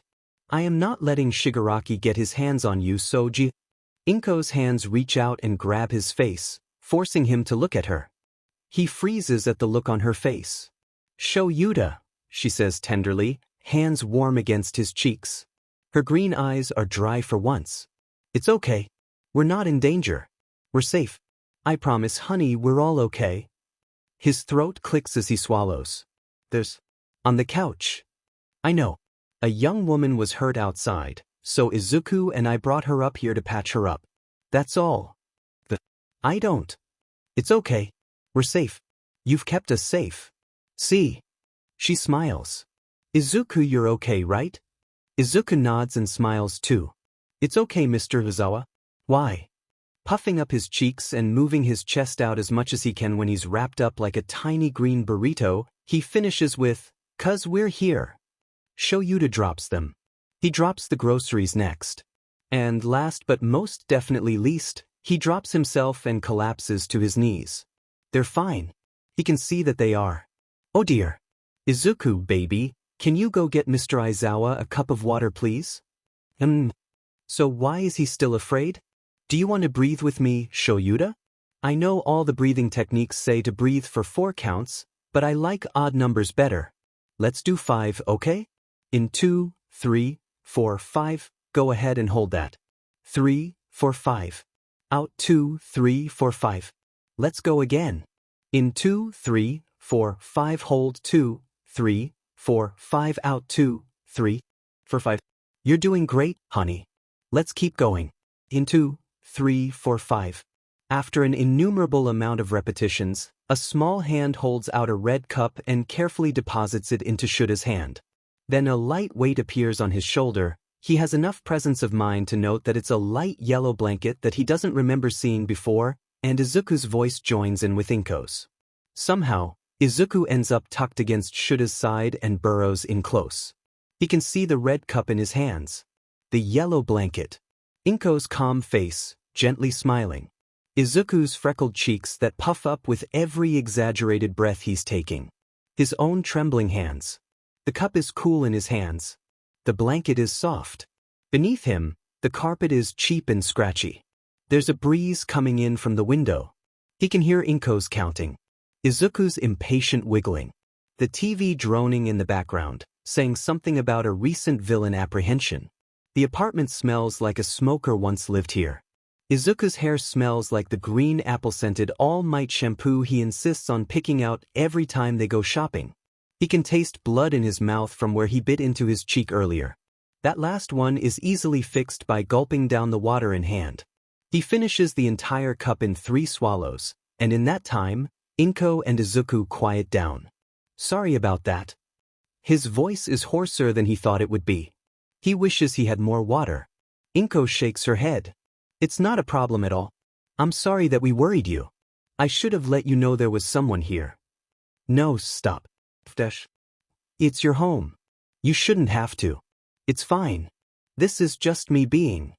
It's your home too, Inko insists. You deserve to feel safe here.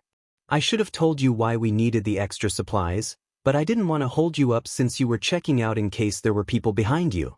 I thought it was okay for it to wait until you got back. I really didn't mean to worry you. You told me you were fine. I should have. I don't know. They sit in silence for a few seconds. Izuku is the only one not motionless, fidgeting in place and looking up at Shoyuta then looking down at his feet. What, Izuku?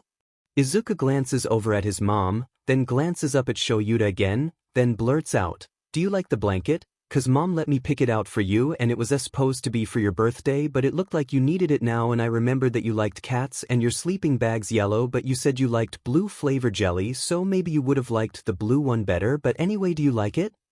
Shoyuta pulls part of the blanket around for him to look at more closely. It's a pale yellow and covered in pink paw prints.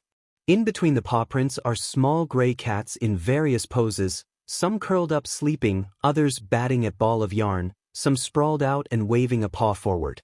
It's sickeningly cute.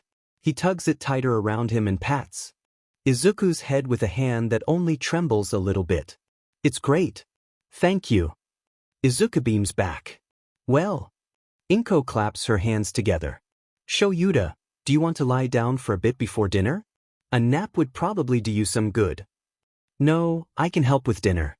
Or at least put the groceries away. From the couch, there's the sound of movement.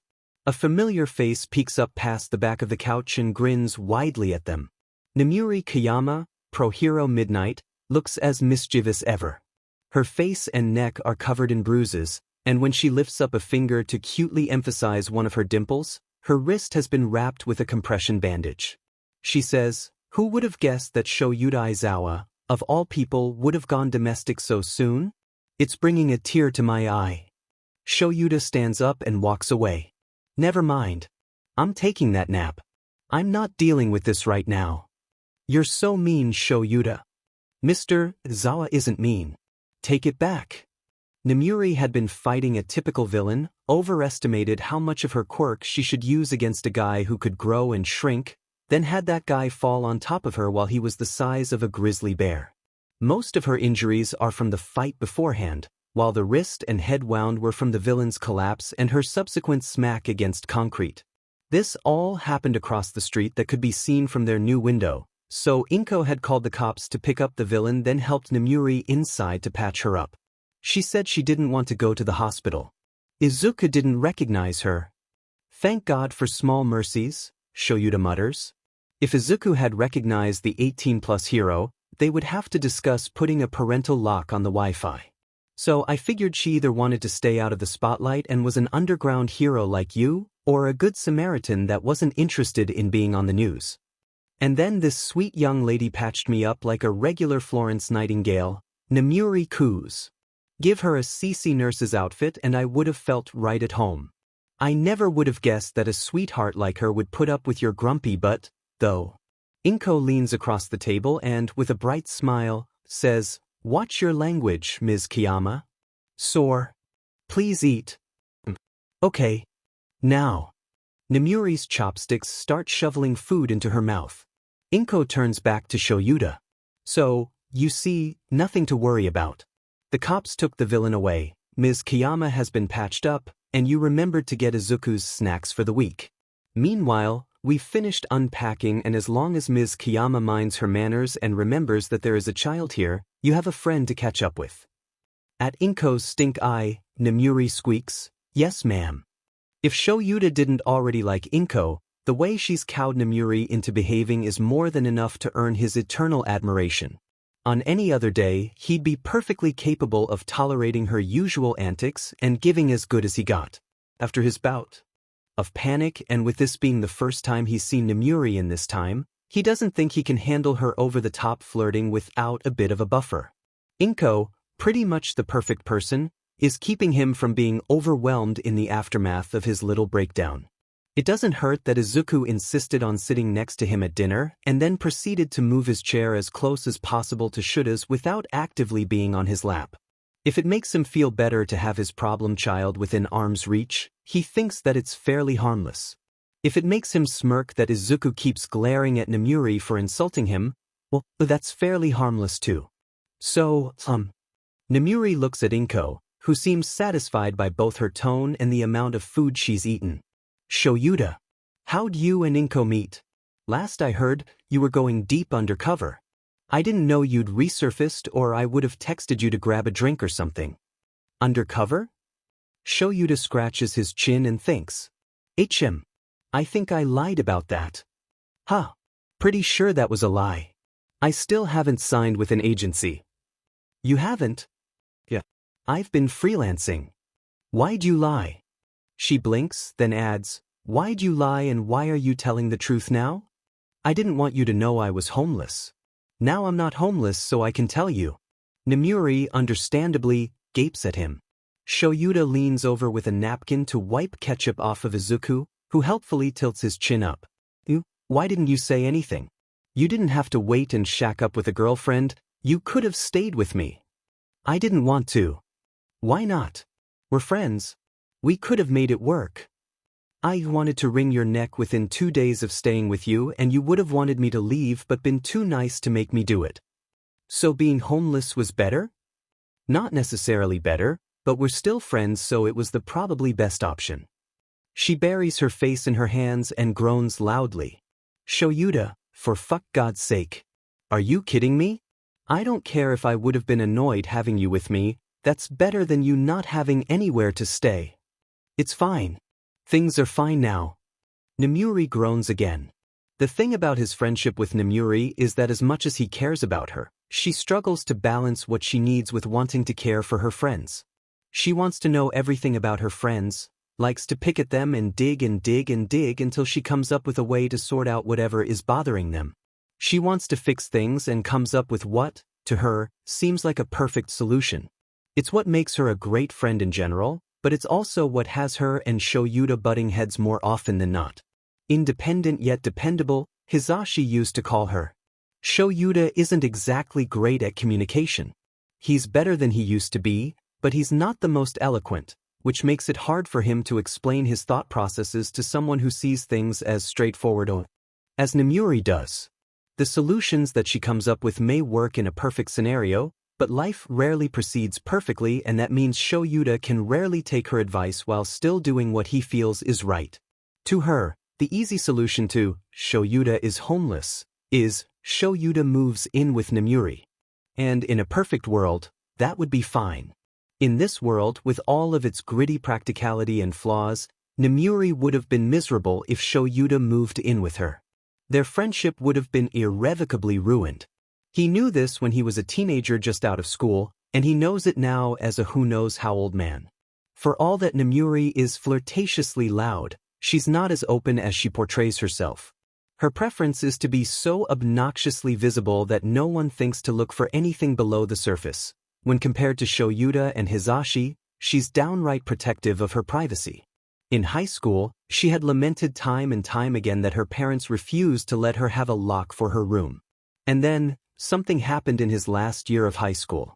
It was a clusterfuck for more than one reason, what with their PSS poor attempts at handling Oboro's death from the previous year, and all of their personalities started clashing more and more due to trauma, but something had also changed with Nemuri halfway through the first semester of that year.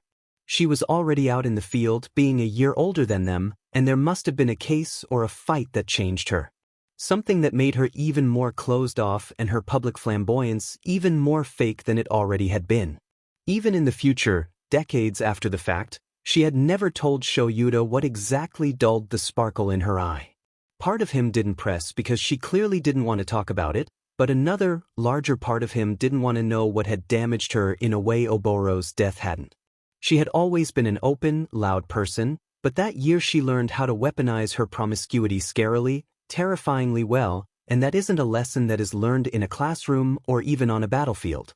It's a lesson that's had in an alleyway behind a bar, or under flashing nights at a club, or, even more horrifyingly, behind closed doors at a place that was once thought to be safe.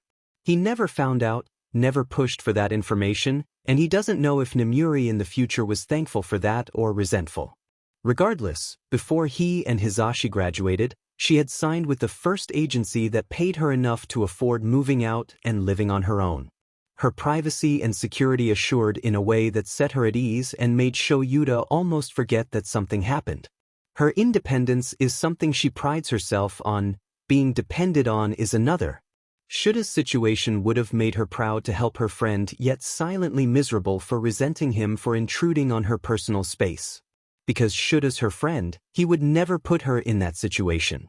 And yes, it plays into his ceaseless desire to never be a nuisance to those he cares about, but that was more of an advantage than the driver for his decision.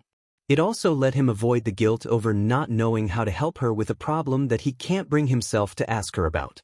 Talking about things like that isn't how their friendship works, though. They're two equally closed-off individuals who know each other like the back of their hand but don't verbally acknowledge their closeness or discuss deeper topics. So Shoyuta just shrugs and tugs his new blanket tighter around his shoulders. I wouldn't want to cramp your style or discourage any gentleman callers you may entice, Shoyuta says blandly. And it gave me valuable camping experience. I also have acquired a tiny student to teach tiny fighting to, so things have worked out well. Nemuri lifts her head up finally and says, "Darling, I'm sure my gentlemen callers would be delighted to welcome you to our playdates. I don't bring anyone home unless they're willing to share. It can't be any worse than whatever you and your new lady love have been getting up to when the little one goes to bed," she teases. Shoyuta contemplates how much of a pain it would be to deal with the aftermath of brawling with her in their nice, new living room. Inko would probably be unhappy, but she also looks about ready to tackle Nemuri and shove her out a window for implying anything filthy around her son. So maybe she'd let him get away with it. Before he can follow through, Izuku, bless his little soul, has clearly exhausted his patience. He's been vibrating and fidgeting while the adults talk, but finally he blurts out, "Mr. Izawa, can we please play heroes and villains? 'Cause I ate all my vegetables and did good on my spelling test the other day and I didn't even cry when Kaken burnt my homework up and I kicked good enough that you said it was good, so can we please play now?" Shoyuta almost cringes from how endearing he finds his problem child's pleas. Then he says, "Wait, Bakugu messed with your homework again?"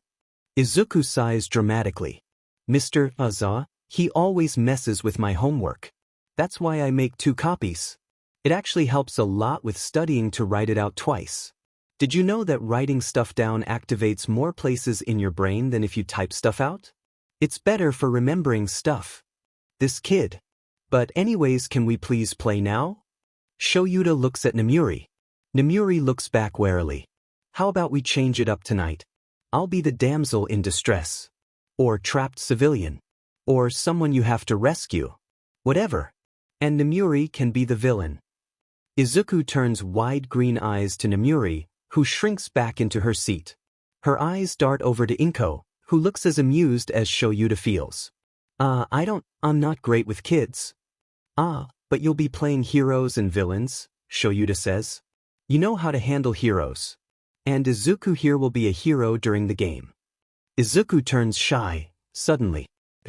Ducks his head and curls his hands around each other. If you don't want to play, it's okay. Why you don't have to, Miss Kiyama? Nemuri's face devolves into pure, unadulterated panic. Shoyuta ducks his face into his capture weapon to make sure he doesn't start cackling. I want to play. We can play heroes and villains. I don't know what that is, but... Oh God, please don't cry. Shoyuta leans over and nudges Izuku lightly. In a faux whisper he says, "You'll have to show her the ropes, kid. I don't think she's ever played before." Miss Kiyama. If you want to play, I can teach you. It's really fun, and if you want to be the hero you can be since you've never done it before, and that's funner. Oh, but that won't work, Shoyuta butts in again. Partly to annoy Nemuri, but also partly because he knows that Izuku prefers being the hero. You always said that I can't be the hero since I'm already a hero and it wouldn't be playing pretend that way. Nemuri's a hero too, so she won't be playing pretend unless she plays as a villain. Izuku's shyness disappears as quickly as it appeared, with his head snapping up and spinning in his seat to face Nemuri. Nemuri, who somehow pales even further, says, Miss Kiyama, you're a hero too? What kind of hero are you? What's your quirk? Revenge is nice. Revenge that has Inko covering her face to suppress her laughter. Revenge where Shoyuta will be able to lie on the floor and nap while playing the civilian in need of rescue from the evil villain. Even better. Time passes as it does when someone with a temporal quirk isn't FING around with it. Shoyuta adds Hisashi Midoriya to his list of extracurricular investigations. Eraserhead is slowly becoming more respected and feared in turn, depending on which side of the law people fall on. He continues to have weekly coffee with Hisashi, who occasionally surprises him by not being hungover. Nemuri drags him off for lunch every once in a while to make sure he still has a roof overhead while pointedly not pestering him about the panic attack she oversaw. Izuku gets scarily good at kicking him in places where it hurts, not a surprise, considering Deku's proficiency with his chosen fighting style. Inko gets a promotion at work, becoming a senior analyst and receiving a raise that gives her some financial breathing room. Before he knows it, Izuku's birthday is right around the corner. Unsurprisingly, Shoyuta has never been much of a celebrating type. The closest he gets to celebrating anything is when he treats himself to a sugary coffee drink after any string of back-to-back missions. He'd go to parties if Hisashi or Nemuri made him, he'd partake in holiday traditions when forced to by those idiot students of his, but without outside interference, he's not much for joy and cheer just because a date on the calendar tells him it's time to. As stated, his reticence isn't exactly surprising. He's a bitter old man who doesn't give much of a DMN about much of anything. Izuku's lackluster response, that's disconcertingly odd. All kids like their birthdays, Hisashi says when he brings it up. Maybe he's trying to do the too cool for school thing? Where he doesn't want to look too eager. Shoyuta shakes his head. Doubt it. Izuku's middle name may as well be Eager. He's eager about everything. He's eager to wake up in the morning and eager to run around and exhaust me all day. That's why the lack of eagerness is strange. Hisashi scratches at his chin, miraculously free of dry drool and acne for once. He still looks like he needs a week or two of hibernation to get rid of the bags under his eyes, but he's much less of a mess than usual. It's nice to see. And Inko doesn't know either? Nope. She's worried. Like you aren't. Shoyuta shrugs, uncomfortable with the comparison to Izuku's mother but unable to disagree. It's strange. That's all. Have you asked him about it? Izuku's painfully bright smile as he faked excitement, his, oh yeah, I guess I just forgot. I'm happy of course I'm turning 8, and hero stuff. When asked what he wanted for his big day, his blatantly obvious attempts to change the subject, no kid should be trying to hide what's bothering him so completely. He lied. Said he had forgotten about it completely. If he wasn't a kid, I'd believe him. But he is a kid. He gives another tired shrug. I don't know what to do. It's only going to be me and Inko doing anything for him, but I don't want to make him upset if he really doesn't like his birthday. Hizashi hums thoughtfully around a mouthful of tea. I think that it's better for him to get upset because you did something for his birthday than for him to get upset because he thinks you forgot or didn't care enough to do something. You with me? It makes sense. Fits in line with what Izuku has said in not so many words. He nods at Hizashi, who grins back. So, that leads us to the next crisis. What should you do for your little listener? What does Aizu-chan like best? Heroes, Shoyuta says immediately. The kid barely talks about anything else. He writes about them constantly. I've played more rounds of heroes and villains than I can count. Easy then. Hizashi claps his hands together. Now, easy question. Who's his favorite hero? Shuta's expression sours against his will. All Might. Flashy, obnoxious, red, white, and blue All Might. It's infuriating. Hizashi presses his thumb against the table like he's pressing a button and loudly says, Beezy. Wrong. Wrong? I think I'd know who his favorite hero is. I live with the kid. He makes a face and mutters. He made me learn all the words to All Might's theme song. All Might is his favorite. Obviously. Hizashi stares at him like he's a moron, then pulls out his wallet. Tucked next to his hero license is a bright orange piece of construction paper, which he carefully pulls out and meticulously unfolds. Flattening it out a tad, he holds it out to Shoyuta. The latest card from the kid says differently. Shoyuta is staring down at a childish depiction of him in his hero uniform. Picture him has a capture weapon like a gray snake around his neck, yellow rectangles acting as his goggles, and his own scruffy face rendered in black crayon. The entire card is covered in yellow, gray, and black squiggles. And of course, there's the scrawled, "Get better soon," in childish handwriting that Shoyuta knows better than his own. That's not. Shoyuta pushes it back at him, shaking his head and refusing to melt into a puddle of fond goo. Ignoring the fact that him drawing a picture of me doesn't mean I'm his favorite hero, it'd be incredibly arrogant for me to give him a present based on me.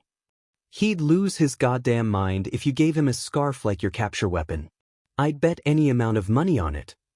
Hizashi folds the card up before tucking it back into his wallet with tender care. If he gushes about you a quarter of the amount you gush about him, I don't think All Might stands a chance. He rolls his eyes. Maybe I'll get him some present Mike merch. Do you have any discounts for your best friend? Normally I would say yes, but in this case I want a picture of you and Aizu-chan in matching outfits and therefore refuse to assist you in purchasing any item that isn't going to help turn him into a mini-you. You're obnoxious. Hizashi gives him a cheesy grin and winks. Always, babe. So now that we've talked about my crisis, Shoyuta drawls, leaning back in his seat. What's yours? I saw the tabloid that claimed you were going to take a break from hero work to go search for, what was it? The Loch Ness Monster? The Loch Tivina. He shakes his head. Well, they weren't wrong about the break, though I haven't announced it officially yet. Shoyuta blinks. Huh. Hizashi doesn't meet his eyes as he gives a sheepish chuckle. Yeah. Probably for the next month or so. He doesn't remember seeing any news stories of dangerous fights or injuries, but, did you get hurt? No, nothing like that. He fiddles with his sleeves, still not meeting Shuta's eyes. Shoyuta, in turn, waits for an answer. Well, if you don't want to tell me, you don't have to force yourself. No, it's embarrassing. He snorts. More embarrassing than when you threw up on me after our second tactics class? Before he can rag on him more and use their years of friendship against him, Hizashi blurts out, I'm going to rehab. Or, well, something like that. It's not like rehab, but it's a retreat thing. For the drinking and everything. And they're setting me up with a personal coach and everything for after. Accountability, you know? My agency's been pretty cool about it, help me get it set up. So, that's why I'll be gone for a bit. His eyes are scrunched closed by the end of his announcement, and his shoulders are high around his ears. There's a lot of tension running through him, like Shuda's going to laugh at him or berate him for making a, frankly, remarkable decision. It's not common to see someone taking active steps to better themselves. It's even rarer to see anyone voluntarily decide to attend any sort of rehabilitation program without some sort of intervention. After a pause to absorb something Shoyuta had never dared hope to hear, something he hadn't heard the first time around, something he hadn't considered would happen when last time it certainly didn't, he says honestly, "That's great." "It's not. I mean, I don't know how it's going to go and maybe it's great. You're going to do great." Hizashi peeks at him from behind his bangs. Yeah. He releases a breath like it's a gust of wind. "Thanks. It's not embarrassing, you know. Accepting help takes a lot of strength. Strength that I rarely have," Shoyuta admits shamelessly. "I'm impressed. And I'm happy. Even if I'll have to give up being the pretty one between the two of us once you stop looking like a corpse." That gets him an undignified snort of laughter. "You're the worst." "Noted." Hizashi finally looks up at him, and Shuda's taken aback by the gratitude being directed at him. There's something soft in Hizashi's face that Shuda's only seen a few times over the duration of their friendship, something fond and affectionate and tender in a way that makes the back of his neck feel hot. He reaches up to scrub at it just to be sure it's not a rash of some kind. Maybe he should wash his capture weapon, make sure there isn't some sort of pollen stuck in its fibers. "Our first meeting here, you said that when I was ready to get help, that you'd be here. I think you were the only one who acknowledged that I even needed help. And you were here." Hizashi visibly swallows, and he gives Shoyuta a small, tremulous smile. "It meant a lot. Means a lot, I mean." Shoyuta wants to say, "I'd do anything for you, Dums," or, I'm so sorry, that I made you think there was any universe where I wouldn't be there for you if you needed me, because there isn't one. There isn't," or, "You're my best FING friend in the world and losing you once was too much and nearly broke me, I can't survive it a second time." That's too raw though. Too laden with decades of history that this Hizashi doesn't have yet and hopefully never will. Instead, Shoyuta reaches over and pokes his forehead and boredly says, "Of course. I'll always be here when you need me. And sometimes when you think you don't." Hizashi swats at his hand, smile growing. "You know it's the same for you, right? I'm a mess right now, but I won't always be. If you need me, I'd do anything. How about when you get back you get dinner with my roommates? They've been dying to meet you." "What? Of course. I didn't know, I would have met them ages ago." Shoyuta would never tell Hizashi that he wouldn't dare let him near the Midoriyas if he couldn't. Guarantee Hizashi was 100% sober. He might trust drunk Hizashi with his life even if the guy's a plastered jackass, but not with Inko's or Izuku's. He instead says, "I wasn't ready for the energy you and Izuku will generate together. You two in the same room together are going to be exhausting, and I had to prepare myself. It won't be that bad. Maybe I'll give you Benadryl beforehand so you're not as peppy. Or make sure Inko has chamomile tea on hand. I'm not going to see you for a month and you're teasing me. Is this how you want our last coffee date to be until we reunite?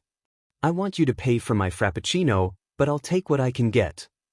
Izuku's birthday happens to fall on the last day of the semester. This is, coincidentally, the day after one of Shuda's biggest, "let's fix the future" operations comes to an end. The name is a misnomer. It implies that he had any sort of plan when he ended up in the past. He certainly didn't plan to live with the Midoriyas or accidentally stumble upon Chisaki's predecessor and subsequently take out Overhaul's operation within the first year after his arrival. It means that Inko wakes up even earlier than usual to prepare a special breakfast, and Shoyuta doesn't bother falling asleep after getting back from the police station. Inko gripes at him for coming back even later, earlier. The terminology gets iffy once it passes 3 in the morning. Than usual and proceeds to fuss over the bruises and cuts he accumulated. "It's not that bad," Shoyuta assures her, still dazed. "Not nearly as bad as last time. I didn't think it'd go so easily, to be honest. Whatever it was, you're a mess, Inko says, unimpressed. She looks disdainfully at the dust and debris coating his hair, shoulders, arms, thighs, well, his everything. Go take a shower. You can sleep the rest of the day after we send Izuku off to school with a good start to his birthday. Yeah, I'm going. The shower is a welcome relief, its warm water relaxing muscles that he didn't realize were still tense, soap washing away at least a week's worth of grime, if not more. He hadn't realized he'd let his hygiene go for so long, too caught up in work, too preoccupied with making sure said work didn't follow him home, too exhausted to give a DMN about anything except putting certain Yakuza BS behind bars. There's going to be an inquiry, he knows. He was too rough with apprehending Chisaki. What they found at his base of operations will be more than enough to put him away for the rest of his life. Organizing human experimentation and trafficking rings tend to be for life sentences on their own, the two together utterly dming, and the Shy Hasaikai's boss has blacklisted Chisaki from any Yakuza contacts within law enforcement. Even with that, if he somehow doesn't get convicted, the Shy Hasaikai itself will ensure the rest of his life is short. Essentially, Chisaki's life is virtually over no matter what happens from now on. There wasn't any need for Shoyuta to be as brutal with the apprehension as he was. Then he remembers the cages full of people, children, teenagers, adults, people of all ages and races and quirk types, who flinched when Shoyuta unlocked their restraints, who were trembling and crying as they were shepherded into vans and ambulances, depending on their state, who, even though they were being saved, didn't look relieved or hopeful in the slightest. It makes him sick to think that those people were long dead by the time Shoyuta even knew of Overhaul the first time around. And to think that, decades in the future, none of them had any idea of how many subjects there had been before Eri, it's horrific. Chisaki was arrested with a mangled leg and a nose that looked more like Play-Doh than anything else. It's less than he deserves and kinder than he had been to dozens of innocents. It feels anticlimactic. Here Shoyuta is showering and preparing for a child's birthday party, while Overhaul is drugged up on quirk suppressants and on his way to prison. One of the most fearsome enemies he's come across, a man who was only stopped last time due to Deku and Eri's stubbornness, suddenly is no longer a problem. Thanks to some carefully planted intel and the current boss's lack of mercy, Shoyuta ended Chisaki before he took control of the Shy Hasaikai. Even with his astonishingly powerful quirk, he was no match against a squad of pros and plenty of federal agents. Namuri took out everyone except Overhaul. The man's misophobic ways had him wearing a mask that purified all air he breathed, rendering her gas useless against him. Still, even with him unaffected by her somnic aroma, Chisaki didn't stand a chance with Shuta's quirk and physical body at their peaks. There's a chance that the Shy Hasaikai will be a problem in the future. Rei, the name of its current boss, is far from a saint, of course. Rei, however, dotes on his daughter. Alana, a half-American girl with white hair and red eyes that were alarmingly familiar, has clearly lived a good life. She's a flirtatious, irresponsible but beloved heiress, and Rei indulges her at every turn. Shoyuta only spoke to them once, at a nightclub that was hot and crowded enough to make him sweat just thinking about the place, but it was enough of a look to understand how Chisaki got his hands on Eri the first time around. His guess is that Alana was too busy partying to take care of a child, and Rei, a family man at heart, took Eri in as his own. It's also likely why Chisaki killed Rei the first time around, to get a hold of his granddaughter and use her for his crusade against quirks. Rei doesn't seem like the kind of man that would tolerate his blood being used as a lab experiment, no matter how useful or profitable. The Shy Hasakai may be a problem later, but right now, they're relatively harmless. Some drag smuggling, some thuggish behavior, but nothing that Shoyuta is inclined to step in on. If the cops want to waste their time cracking down on their territory, more power to the pigs. Rei runs an extremely clean ship and nothing will stick. Maybe this time Eri will grow up with her family. It makes him smile and breaks his heart at the same time. Through the haze of exhaustion and processing what, exactly, he just accomplished, he somehow finishes shampooing and cleaning himself. As he's rinsing off, there's a loud knock at the door. It's too heavy and early to be from Izuku, so Inko must be fed up with how long he's been in the bathroom. She's exceptionally good at demonstrating her displeasure with things like pointed knocking and cutting looks, all completely wordlessly. Shoyuta doesn't know if it's an Inko thing or a mom thing. His own mother, hardly a stellar example of parenting, barely ever looked at him, and when she did, she had plenty to say. Dutifully, he towels off and gets dressed in clean clothes. Inko had tossed a wad of cash at him a few weeks back and begged him to buy more clothes, saying, "You can't cycle through your hero costume and your 2 casual outfits every 3 days until laundry day when laundry day is once a week. You sweat too much for that." "I don't sweat that much," Shoyuta protested. "You sweat enough. I don't care what you buy, but you need to get at least 5 more outfits." So, instead of the same jeans and tank top he had been living in for who knows how long, he wanders into the kitchen wearing pink sweatpants and a black t-shirt. Inko has somehow managed to make enough food to feed an army before Izuku's even considered waking up, and has now moved on to frantically wrapping the last gifts she's pulled together for him. "Can I help with anything? Get us our coffee, and once we're through the first pot, we'll go and wake Izuku up. I don't want him opening most of his gifts before school, or else he'll be distracted with whatever one we let him take with for the day, but I want him to have enough time to eat and open at least one." "Got it. Maybe the notebooks? He'll be able to use them without being disruptive. Or the All Might pen. Probably not the pen. He'll click it since it does the whole arm flex thing when you do, and his teacher's SCK, so they'll probably confiscate it." "Ah, good point. Notebooks it is, and we'll do everything else after dinner and cake." Shoyuta, staring at the coffee maker as liquid drips into the pot, tosses her a thumbs up. For a while, they go about their respective tasks. There's the gentle sounds of scissors cutting into wrapping paper and the tape dispenser rolling, coffee dripping into the pot, some gentle humming from Inko when she gets to the corners of each package. Before Shoyuta knows it, the lingering unease he has left over from work has drained away, and he has 2 mugs full of caffeine.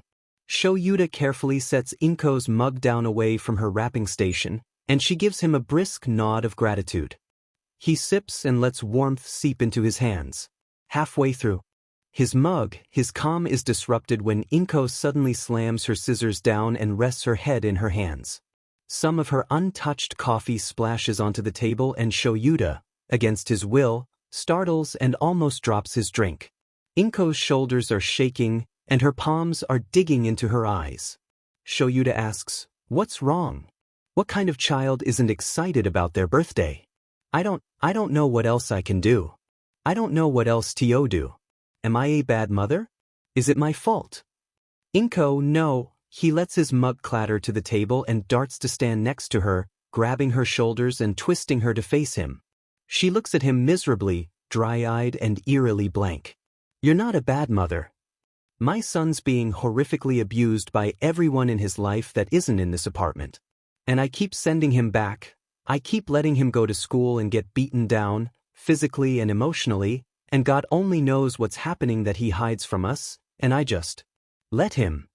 A strange, choked noise escapes her throat, and then it evolves into a still dry sob. "I let him go back even as they're hurting him, Shoyuta. What kind of mother does that?" "A practical one." She laughs, but it sounds painful. She closes her eyes and pinches her nose, face twisted. "Practical. Great. Just what a mother should be. Practical. I'm a disgrace. What kind of mother values practicality over her child's happiness?" Shoyuta meant it as a compliment, or at the very least a comfort. Sometimes he forgets that what he as a hero thinks is a good trait to have isn't how other people necessarily view the situation. He could try to be comforting, but that's never been his strong point. He goes for blunt honesty instead. "Inko, your son has been handed an unbelievably shitty set of circumstances. He's quirkless and people will always judge him for that. He's sensitive and gentle at heart, and they'll mistreat him for that too. He's not going to ever have an easy life." She throws her hands up in the air and spins to look at him, snapping, "Shoyuta, for F's sake." But he continues firmly. "He's strong. Just kind. He still smiles. He's going to be a hero. He already is one to you and to me. Neither of us would be half as happy if he wasn't here. I wouldn't be here, relatively healthy and whole and happier than I've been in longer than I'm comfortable admitting, without him." He pauses and waits for Inko to look him in the eyes. When she finally does, he says, "Do not disrespect your son by making his struggles about you." Inko's eyes widen. He's strong enough to handle all of this if you're supporting him completely. If you're giving it your all and then some. If you split your attention between him and your own self-pity, then you're doing him and the pain he's actively working to overcome a disservice. They stare at each other for a moment. But Inko's voice falters. "You don't get it.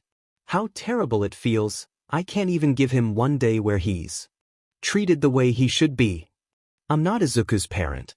I won't pretend to understand how you feel and how hard this is for you. I know, for me, it burns when I go to pick him up and he's clearly just stopped crying. It kills me that neither of us has a job or lifestyle where we can homeschool him and shield him from everything." He shrugs helplessly. Can't change any of that though. He wants to be a pro hero, he has to go to school to be one. That's all there is to it. What we can do though is support him. We can treat him the way he should be within our home and make sure he knows how great he is. He stands up straight, shoves his hands in his pockets, and shrugs. I think that starts with not blubbering all over his birthday breakfast, but, again, I'm not the parent here. Inko stares at him as he raises an eyebrow at her. After a long, waited pause, she shakes her head and snorts. "You're something else, Shoyuta. Go get the birthday boy, will you?" He does. When he gently shakes him awake, muttering, "Come on, kid. Birthday time. Your mom made breakfast." Izuku's bleary, "Huh?" is cuter than it has any right to be. Shoyuta can't stop himself from ruffling the curly green hair. Izuku proceeds to whine incoherently and tries to burrow back into the sheets. He runs his hand through Izuku's hair and lets the kid have another 2 minutes of coziness. It's his birthday, after all. Then he swings Izuku up and carries him out to the living room, ignoring his tired groan. Izuku latches onto him and curls his limbs around Shuta's middle, grumbling and tucking his head under Shuta's chin. Like a recalcitrant koala, Shoyuta thinks. "Izuku!" Inko cheers when they make it to the living room. She has a little party popper, which shoots off red, yellow, and blue confetti when she sets it off. Izuku perks up a little, looking at her in confusion. Inko's face is remarkably clear of any signs of her earlier meltdown, and she beams at her son and walks up to press gentle kisses against every inch of his face.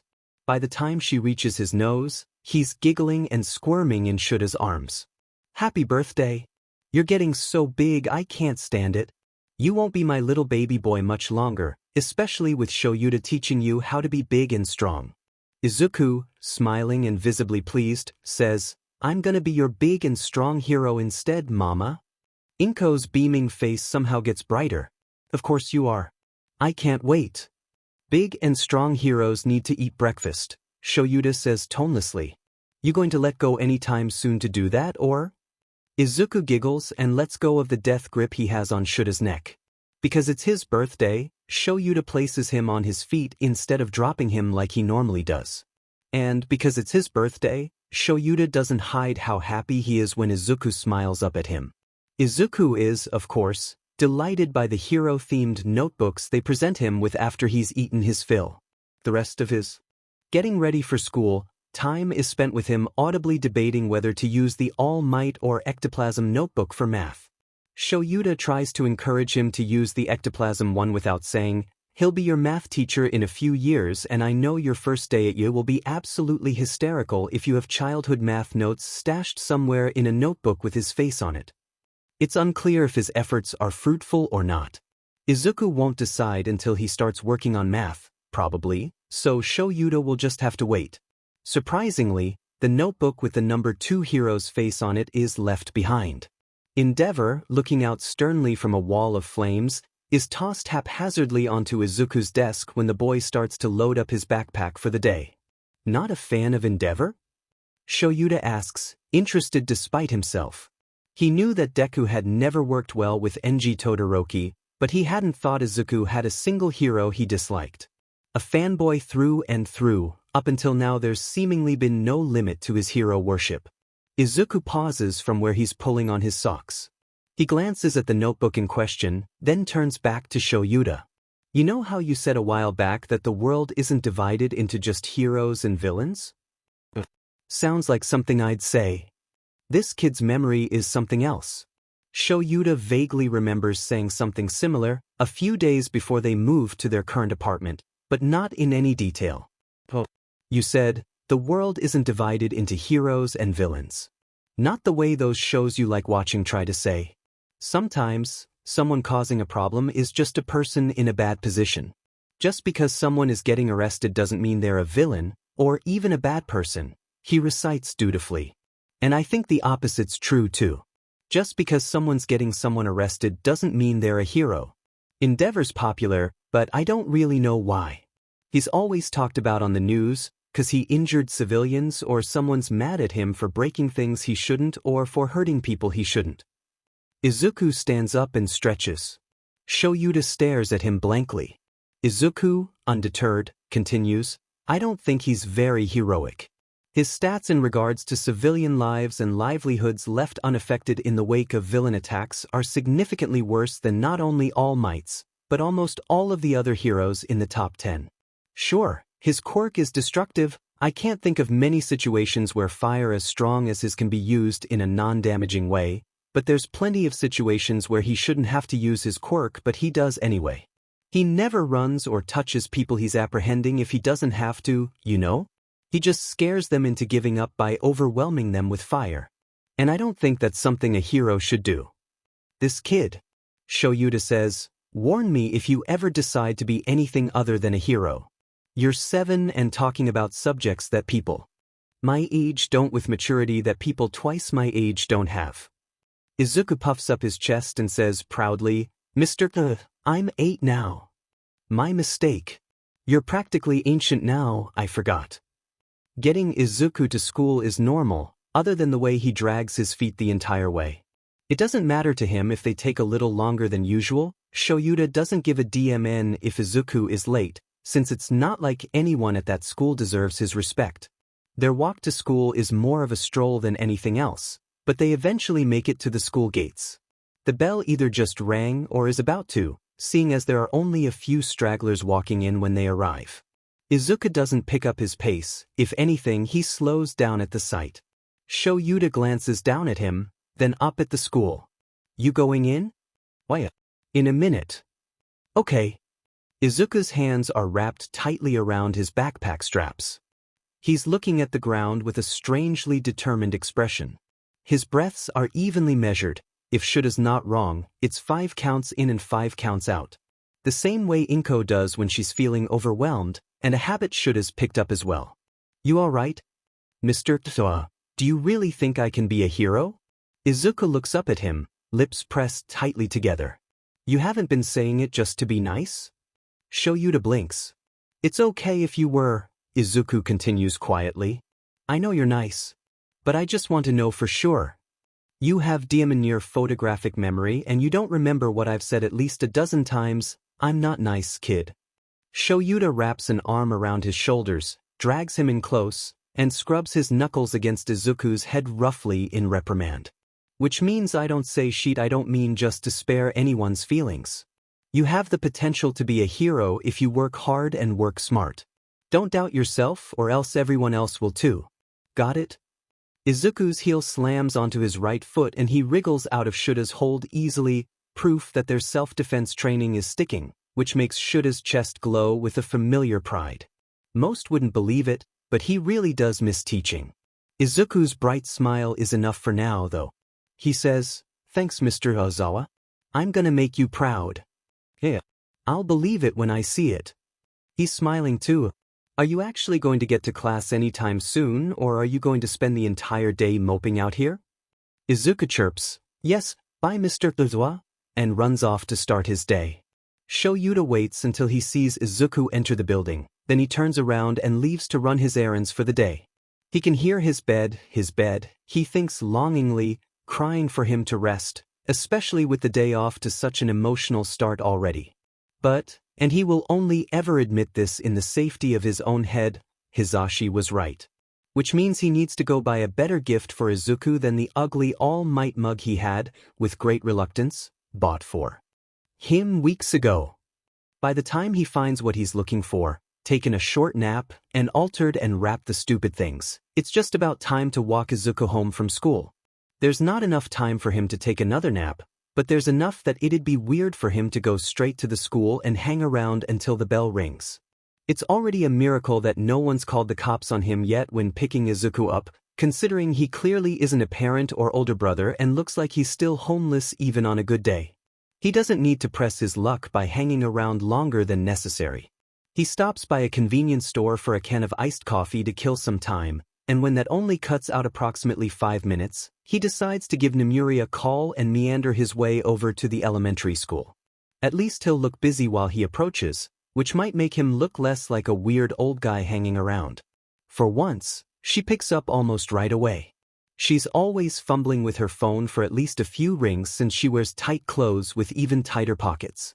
Hey Shoyuta, theoretically, if my rice cooker is smoking, do you think I should unplug it? She must be home and wearing sweatpants. That explains the quick response. Obviously. Cool, I definitely knew that. I'll just unplug it. And I'll leave it there. Move the curtains so it doesn't light those up anyway, she says cheerily. What's up? It's rare for you to call me. Normally I'm the one chasing after you. Still have a roof overhead? Yes. Great. Keep it that way. Make sure you're treating them right. Wouldn't want your cute little wifey ditching your lazy, but you got me? Stop calling Inko that. It's weird. But she's adorable. She also needs other adult friends.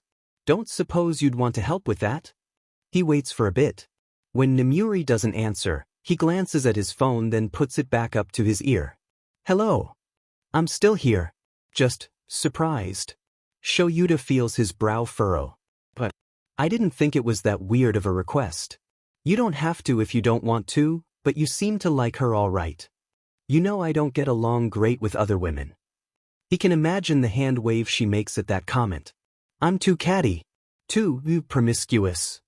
You think Inko would judge you for that? Despite her innocent face, I assure you she knows what C is. C, her child which she gave birth to and presumably had NTRCers to create. Shoyuta, she says with exasperation. You know what I mean. Women think I'm a slut and they're either jealous or bitter or judgy. Inko seems nice, but even she was sad at me when I was over for dinner. Remember? No, Shoyuta responds bluntly. I remember that she was politely telling you to stop being crude in front of her son, who is in elementary school, and if she hadn't told you off for talking that way in front of him, I would have done it myself. Same difference. No, it's not. There are some things you don't talk to kids about. That's why your PR department calls you the 18-plus hero and not the, for all ages, general audiences hero. If it's something you'd say in costume, you don't say it to kids even if they're mature. But that doesn't mean you can't say it ever, just know the crowd. Nemuri lets out a low whistle. DMN. What's with the sudden lecture? You mad at me or something? He's not mad, not really at least. At least not at her. This Nemuri hasn't become a teacher and towed the lines of professionalism and harassment just yet. She's always been one of his best friends, but he long ago admitted that her behavior around the UA students the first time around had set him off. Netsu had never stepped in since there weren't any student complaints. Of course there weren't, Shoyuta argued. Too many hormonal teenagers took it as a compliment that Midnight, EC icon and objectively the most beautiful woman in any room she walked into, would tease and mess around with them.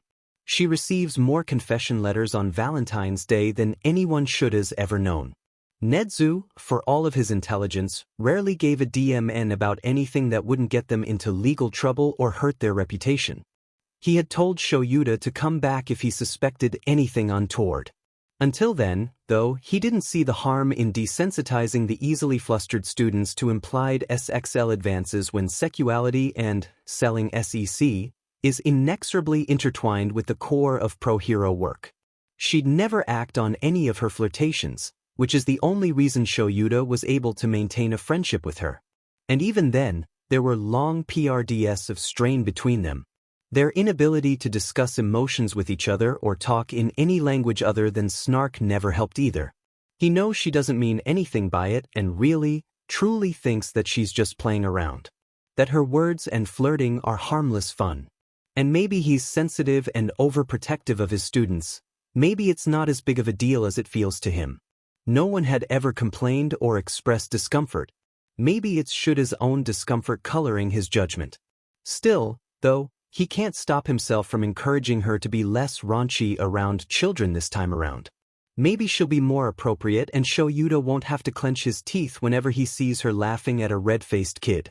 Maybe they won't grow apart as much as they did last time. He can try, at least. So he says, no.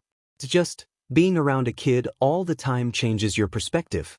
Being around a kid like Izuku, who already has a rough go of it, you'd want to protect him too. He's just a kid and he's already going through so much. You can't blame Inko for wanting to keep him safe and innocent for as long as she can. At her silence, he adds, Inko was looking out for Izu. Doesn't mean she doesn't like you. Doesn't mean she was judging you. I have it on good authority that between the two of us, I'm more of a prude than she is. She's still silent for a few moments longer. Shoyuta doesn't know why. He didn't think he said anything that crazy. Eventually, she snorts loudly and says, When'd you figure that out, lover boy? On the third date, or? Look, the whole point of this conversation was to ask if you'd be open to hanging out with Inko. Am I going to get an answer anytime soon? If it means that much to you, sure. We'll have a girls' night or something. Happy? Immeasurably, he says dryly. You're a goddess among mortals, of course. Ooh, tell me more. Don't push it. Shita, just because you have a new woman in your life doesn't mean you have to. Hang on, he cuts her off abruptly. There's something going on. The elementary school looks the same as always, with kids chattering as they leave the grounds and head home.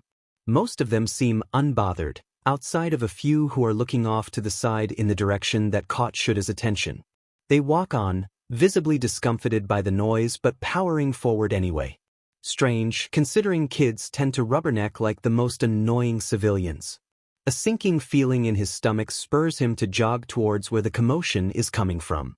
Off to the right, past the dinky little playground they have for recess, on the edge of the woods, and there it is. Izuku is surrounded by a group of kids. Not in a fun, playful way, but in a dangerous way that has Shuda's breath stuck in his throat.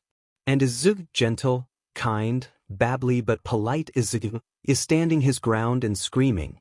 He's hung up on Namuri and started sprinting forward before he catches his breath. Part of Shoyuta, the part that isn't panicking, isn't talking himself down from attacking elementary-age children to get to his boy and keep him from getting hurt further, is proud of Izuku. Izuku has a bloody nose, a swollen eye, and a truly impressive snarl. He's shouting and pointing at Bakugo. Of course it's Bakugo. Of course it would be him, so furiously that the blonde-haired snot is backing away with a stunned expression. Even as he stutters and stammers over some words, he's going strong and clearly is reaming his tormentor out. And it's obvious that he hasn't had to raise a single hand. Izuku has kept his promise not to fight back even though Shoyuta knows he's trained him well enough to take down any and all of his bullies. Shoyuta slows down as he approaches, seeing that there doesn't appear to be any further threat of violence. And part of him, the part that's proud of Izuku, thinks Izuku needs this. Thinks that Bakugo needs it. So he tucks his hands behind his back and he waits. From his position, he can clearly hear what Izuku is yelling. This isn't what real heroes do, Kaken. They don't fight people who don't fight back. They don't hurt the people who admire them, they don't. If All Might was here, he wouldn't hurt someone just 'cause they were weak. He'd tell you to stop and you know it. You're smarter than this. Something in that statement sends Bakugo back another step, his face twisting strangely. Only Izuku's heaving breaths can be heard, though, as the other kids are dead silent. And of course you're going to be a hero because you're amazing, but I think you're going to be a bad one. Izuku sobs, scrubbing at his face. A mixture of snot, blood, and tears smears on his face and his hands. I think you're going to be a bad hero, and that's worse than a V-villain, 'cause people will trust you and look up to you. It hurts a lot worse when a hero hurts you.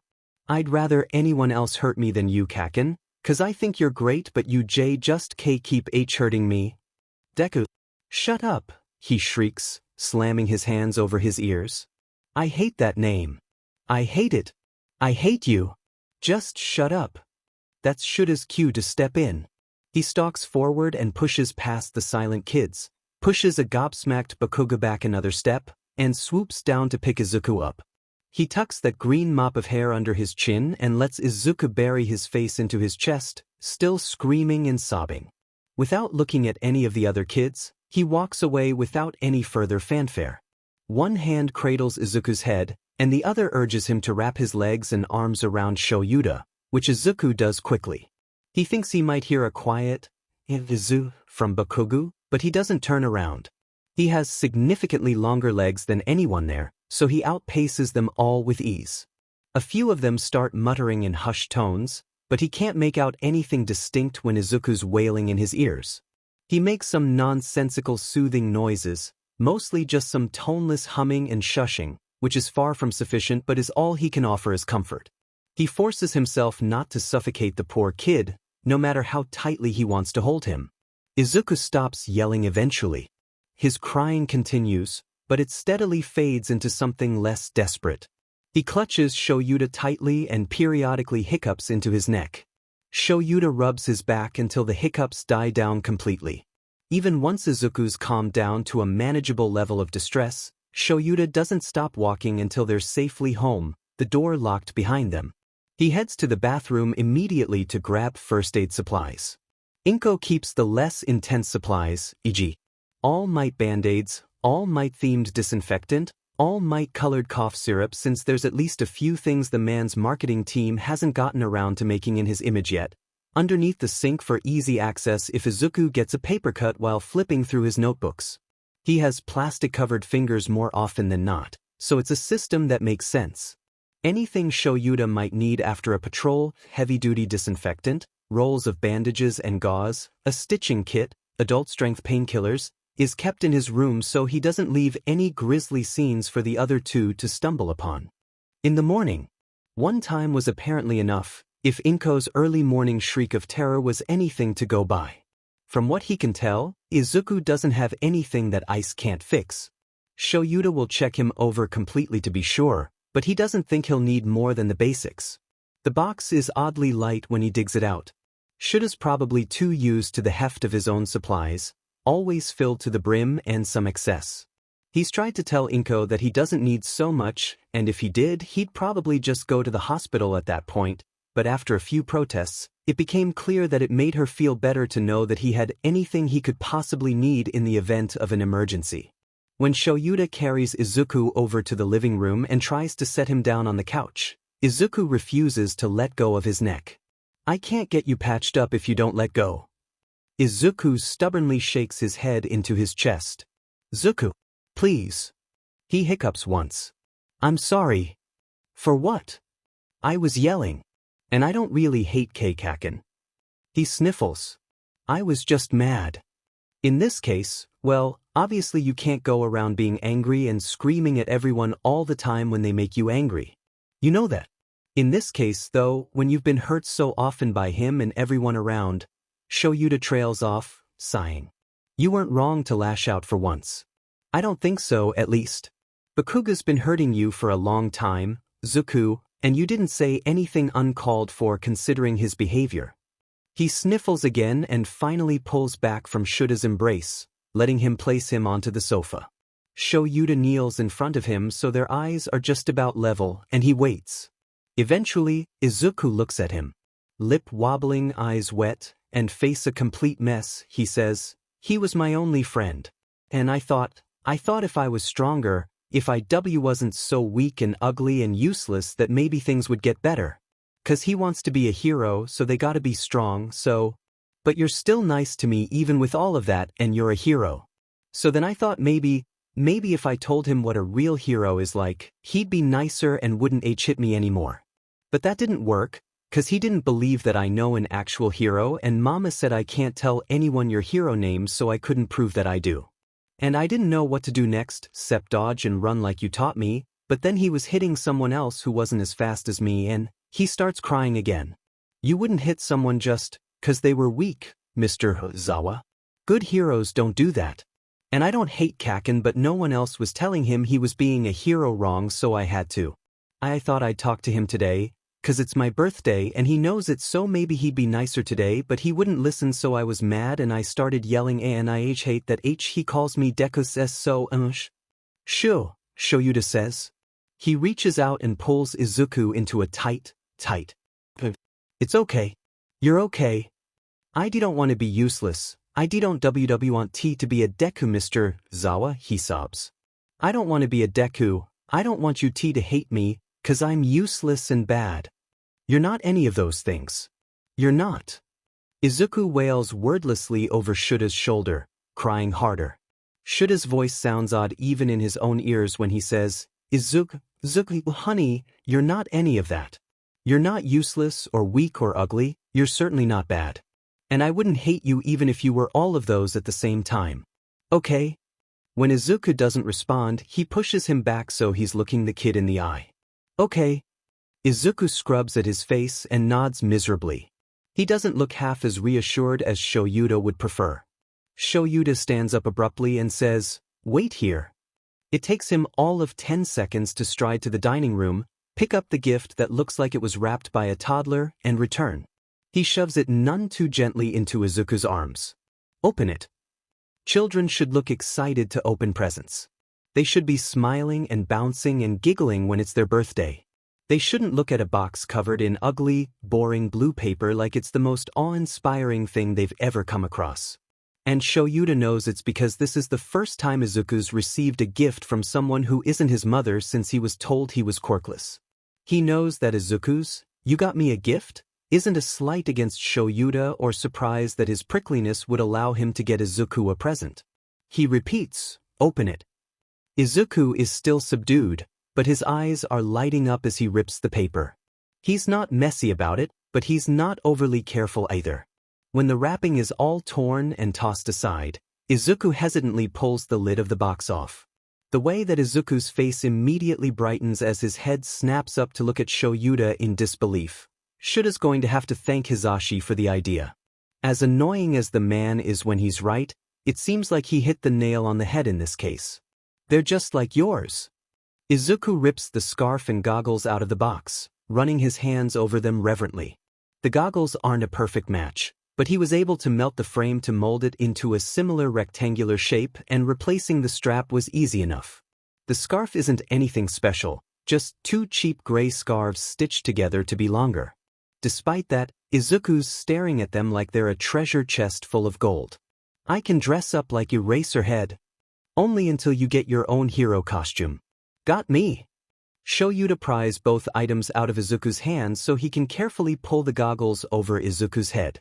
He's careful to avoid tangling them in his fluffy hair, but a few curls escape and stick out to the side once the goggles are set in place right above his forehead.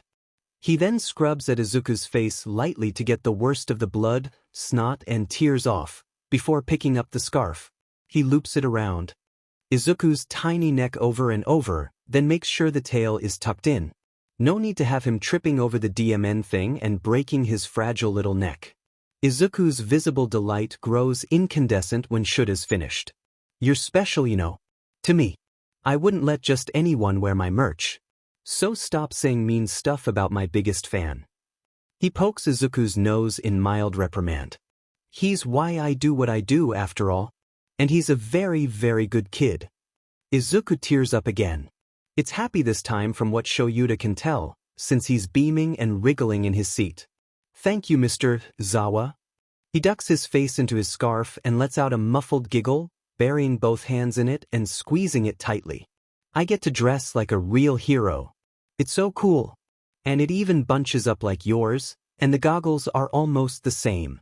Seeing Izuku so happy over cheap, last-minute faux merch for Eraserhead should be embarrassing. Shuta's always been critical of fans and their worship for pros. In little kids, he minds it less, but there's still been instances where he had to refrain from rolling his eyes when Izuku would lose his mind over a new action figure or hoodie. He'd been grateful that underground heroes don't have to deal with fans or marketing or merchandise. The idea of someone wandering around with a keychain with his face on it makes him want to crawl into a hole and never return. Izuku's delighted though, because he gets to dress like a real hero. Instead of feeling embarrassed, Shuta's proud. He's proud that he can be a symbol, for hope, for safety, for whatever Izuku associates him with, for someone who has it so rough. He's proud that Izuku wants to emulate him. He's proud that someone he cares for admires him. It doesn't stop him from smiling. He says, "All right, Minim, let's get you cleaned up so we can jump right into birthday shenanigans when your mom gets home. Sound good?" "Yes, sir." By the time Inko's walking in, take-out bags and suitcase in hand, Shuta's been roped into another rousing game of heroes and villains. Except the villains are invisible and Shoyuta and Izuku are both heroes. It's unnecessarily confusing when Izuku changes the rules after months of playing it one way. Izuku insists, though, which is why Shoyuta is kicking at empty air while Izuku ducks beneath his legs and yells, "Hi-ya!" every few seconds. He thinks that means they're winning. Inko's face is full of devoted adoration as she looks at both of them. Shoyuta doesn't have time to cover his face when she whips out her phone to take pictures, so he sighs and submits to the mortifying ordeal of knowing this will end up framed somewhere in the apartment in the near future. Izuku looks up when her phone's shutter clicks a third time, and he darts forward to wrap his arms around her waist. Look at what Mr. WA got me. I'm dressed just like Eraserhead. Isn't that the coolest ever? It's so cool." Inko gives him an indulgent smile and pats his head. "It sure is. I can't believe I'm lucky enough to have Eraserhead and Eraserbit here for dinner." Izuku's mouth drops open. "Eraserbit," he turns starry eyes to Shoyuta. "Mr. WA," she said, "Eraserhead and Eraserbit. It's like I'm your sidekick. That's so cool." "You came up with that name strangely fast," Shoyuta murmurs to Inko, who grins shamelessly back. "Had that in your back pocket for a while?" "Maybe. What's that even mean? Or did you just think it was cute?" "So, you know, when you use an eraser and there's all the bits everywhere." "The shavings?" "Yeah, the bits. Plus, it's cute," she admits unapologetically. She pats Izuku's head, which stops his shouted stream of consciousness. "I picked up katsudon and cake. I'm sorry I didn't make it for you this year.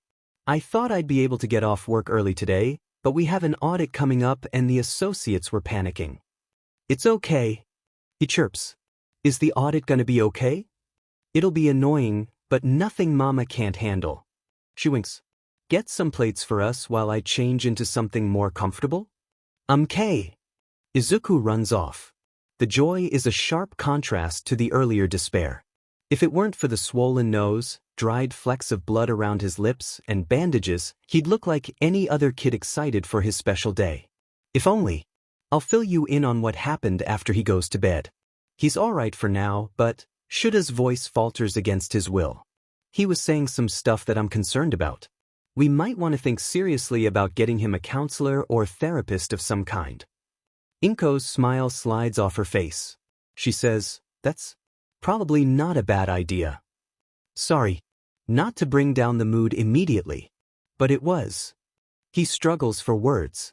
"It was concerning. I didn't think children knew how to hate themselves at such a young age." Inko's breath hitches. For a long moment, they stand in silence. Then, Inko claps her hands together. Her brow furrows slightly in an expression he associates with Midoriya, and others would call determination. "We'll figure it out. We'll just love him extra hard until he can do it himself.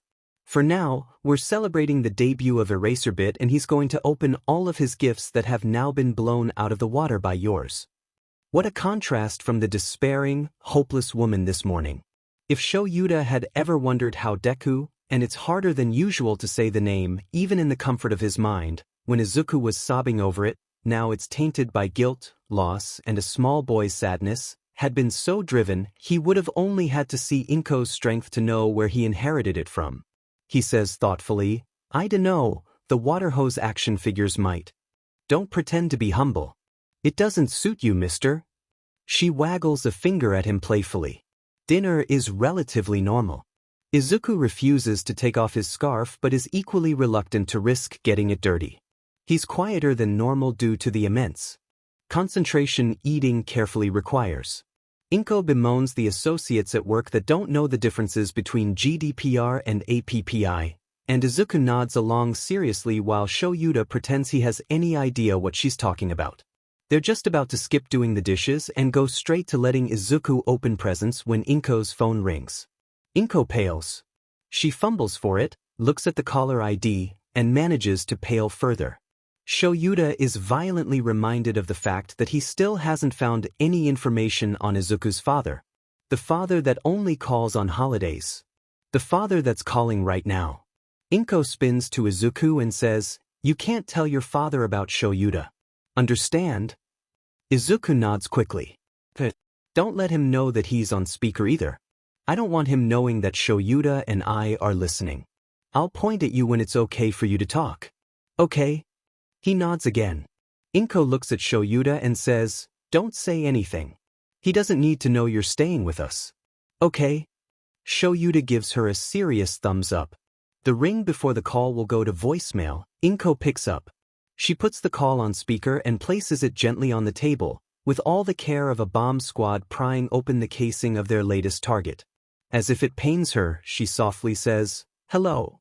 "Inko," a deep voice says warmly. "It's good to hear your voice. How are you, dear?" "Just fine.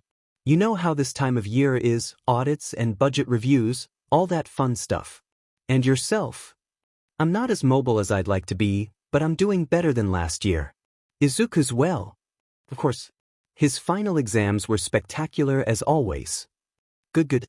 If you're all right with it, I'd like to speak with him and wish him a happy birthday." Inko swallows. "Of course. Let me get him." She lets a few beats pass, more than Shoyuta would have had the patience to do, before she reluctantly gives Izuku a thumbs up. Izuku tangles his fingers in his scarf and visibly steels himself.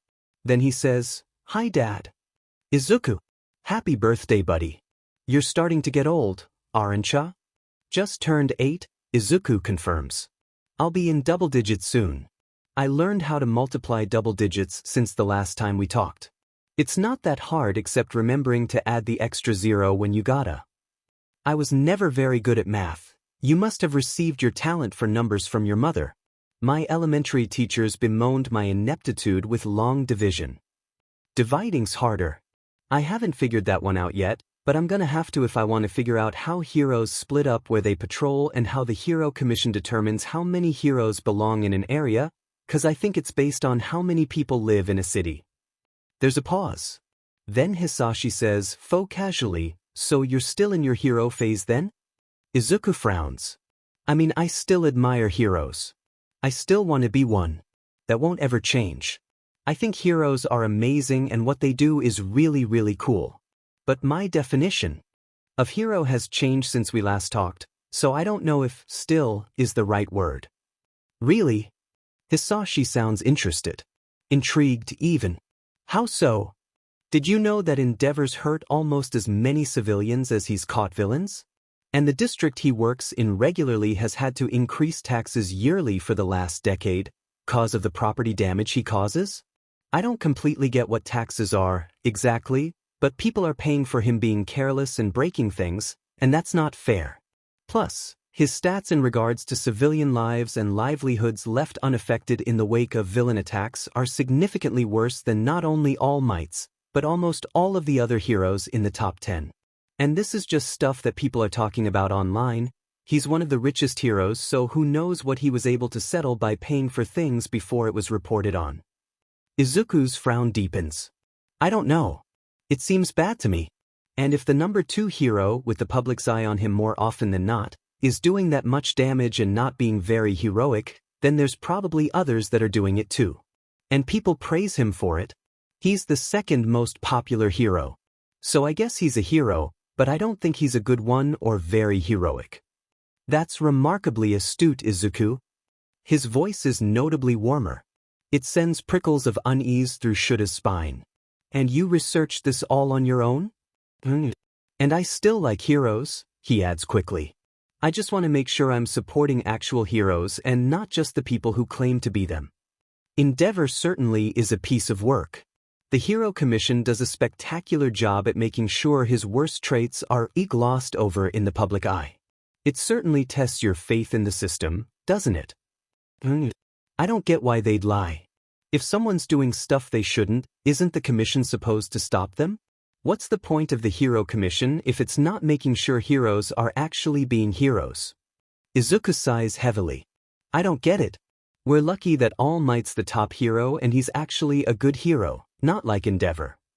I suppose I'm not free of your All Might adoration just yet then. I don't suppose he has a terrible record like Endeavor hiding somewhere? Hisashi asks hopefully. Izuku says, nope. I still like All Might and think he's super cool, but he's not my favorite anymore. Did you know there's heroes that don't work for fame and money? Are there now? They're called underground heroes, he explains happily. At Inko and Shuta's frantic hand motions, he rolls his eyes and mouths, I know, like they're the ones being ridiculous. One of them saved me a few months ago when some kids were chasing me. They were really nice. I didn't get their name, but they told me that I could be a hero. They were really cool, Dad. An underground hero, Hisashi sounds amused. I guess there's worse role models to have. This one doesn't wear red, yellow, and blue, does he? Nope. That wouldn't be very useful for underground heroes, 'cause they have to be discreet and blend in. A step up already then. And you're thinking critically about the hero system. I'm very proud of you, Izuku. It's not easy to look at how things are and pick out what's wrong with them. The hero system in particular, it's been in place for so long that I don't think many people in your generation can imagine what the world could be like without pro-heroes peddling out government propaganda. You've certainly matured since the last time we talked. Izuku says, well, it has been a year. Inko flinches. Shoyuta reaches over and grabs her hand, and she turns their grip around so she's clutching his hand tightly. Hisashi barks out a laugh. Izuku, do you want me to call more often? After our last conversation, I would have thought once a year was plenty for you. I like talking to you, Izuku says honestly. I don't like when you're mean just 'cause you don't like what I like. And I don't like that you scare Mom. But there's not many people that talk to me like what I say matters. What do you mean by that? I'm quirkless, he says frankly. I don't know if Mom ever told you. I know I haven't, so I guess I don't know if you know or not since you've never said anything. But I'm quirkless and people don't like that. Kids at school are mean and the teachers don't care. Kaken is mean too. It won't surprise me if you start being mean now that I told you. Inko might break his hand with how tight she's holding it. Her eyes are wide. The line is quiet. Izuku adds, if you're going to be mean, you don't have to call at all. I'd rather get no birthday call than have you be mean to me too. Shoyuta wonders how much more his heart can take before it shatters completely. The fact that mistreatment and cruelty is the norm, and that Izuku tends to accept that without any apparent resentment, is agonizing to be confronted with so frequently. To expect no support from his own father and presume abandonment as a preferable course of action. Deku's life could have so easily been more of a tragedy than it already was. First off, I didn't know, Hisashi finally says. I'm sorry that I didn't know. I should have. I'm your father. Even though I can't be as involved in your life as I should be, as I want to be, I should be better about knowing what is going on with you when it's something important. I will be better in the future at keeping tabs on you. Second, and Inko, I know you're there, so pardon my language, I don't give a damn in whether you have a quirk or not. I care if you're well and I care if you're happy. Everything else is secondary, if even that. Izuku looks quite pleased, which is a painful contrast to the fear on Inko's face. Shoyuta doesn't know what to think or feel, but his heart's beating strangely and he can feel sweat gathering at the base of his neck and the edges of his temples. There's something in Hisashi's tone that, while warm, makes Shoyuta want to break Inko's phone under his heel. Something about this conversation is setting off every instinct, every warning bell, that he's honed in his time as a hero. His hand reflexively twitches towards his capture weapon. Third, here, his voice falters strangely. Third, it was never my intention to scare your mother. I regret a great deal of how I treated her while we were in each other's lives. I will not interfere with her life or how she raises you. Inko, you have no reason to take me at my word, but I am sorry for what happened. And I promise I will not approach you or Izuku outside of if you require assistance at any point during his childhood. Even then, I doubt we'll have to see each other face to face for that interaction. Inko doesn't say anything. Shoyuta has no clue what he would say if he was in her shoes. He squeezes her hand again for lack of any other way to show support. And I suppose I can stop making fun of heroes when we talk. Especially since your new favorite isn't one of the glory hounds, he says with a lighter voice. Once again, you must have inherited the heroic gene from your mother. I'm not one for all of that noble junk, you know. Izuku giggles. How about this? I haven't sent your birthday gift yet. Tomorrow I'll go out and pick a basic cell phone for you, and maybe I can call a little more frequently or we can text every once in a while. Is that an acceptable gift? Inko abruptly stands up, her chair scraping against the floor. No more than one call a month, she says firmly. Calls will be planned through text and on Izuku's terms. No texting on weekdays or if Izuku has homework over the weekend. Izuku initiates the calls and texts, you do not. The only exception is if you need to reschedule a planned call due to a conflict or emergency. I will listen in on the calls when I feel it's necessary, and I will read Izuku's text to you on a weekly basis. Understood? Yes, ma'am. There's a teasing note to his voice, and underneath that, longing. As if Inko barking out orders is something he's missed. Even knowing that Hisashi is dangerous, the aching tenderness in his tone is enough for Shoyuta to pity the man. It's clear that, while their relationship may have been purely physical on Inko's end, Hisashi has feelings for her that have yet to abate. At the very least, there's some amount of fondness and regret. Shoyuta would still rip his throat out given the opportunity, but he can appreciate that the man knows what he's missing out on. He should regret how he treated her. He should regret that he'll never be allowed into her life in any meaningful capacity ever again. If you don't follow these rules to AT, I will take a baseball bat to the phone myself. Yes, Inko.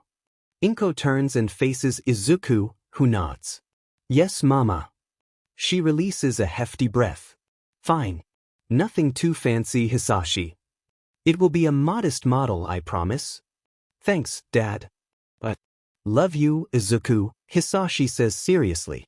If there's nothing else you take from this conversation, then I need you to understand that much. Family is important to me. You are important to me. Izuku kicks his feet lightly. I dunno if I love you, he says bluntly. We don't talk often enough for me to tell. But I'd like to. Hisashi laughs loudly, supremely unconcerned with such a harsh announcement. Ah, children and their brutal honesty. For all of your maturity, you are still just a boy. I almost forgot with how serious this conversation became. I appreciate it, Izuku. Let's see if I can change that answer by next year. Izuku makes a noise that isn't quite assent, but it's not discouraging either. Hisashi laughs again. All right, son. I'll let you go and enjoy the rest of your birthday. Goodbye for now. Bye, Dad. Izuku hangs up. Inko makes no move to take the phone back, staring blankly at it and biting her lip. Shuta's hand is still gripped in hers. Izuku gives them both a big smile, appearing not to notice their tense shoulders. I guess he doesn't hate me. I was even trying to be rude and he didn't seem mad. I thought he didn't like me, but it sounded like things were okay and he even apologized to you, Mama. Inko gives him a weak smile. Yeah, baby. It went well. I'm glad you're happy. The rest of the night is a blur of Izuku's normal chattering and Inko's attempts to continue like the call didn't happen. She doesn't seem overly distressed, if anything, she seems more relaxed than she did before the call. Maybe Hisashi's apology means something to her, even if it doesn't make up for what he put her through. Maybe she's reassured by the way he indicated he has no plans to attempt to take Izuku from her care. Maybe, despite everything, it's better to know that a potentially dangerous man is on their side rather than acting against them. Shoyuta, admittedly, zones out. The day has been longer than he ever expected it to be and more emotionally trying than he was equipped to handle. All he wants is to crawl into bed and sleep for as long as he can get away with. After Izuku hugs him goodnight, after he tells Inko about the situation after school and Izuku's instinctive self-deprecating comments, after he brushes his teeth and settles in for the night, he can't sleep. He hasn't had a full night's sleep in a week, and still, his brain can't stop turning Izuku's conversation with Hisashi over and over in his head. I know that voice, Shoyuta murmurs to the ceiling. I know it. I've heard him before. But hell if he can figure out when he would have heard Hisashi Midoriya speak before.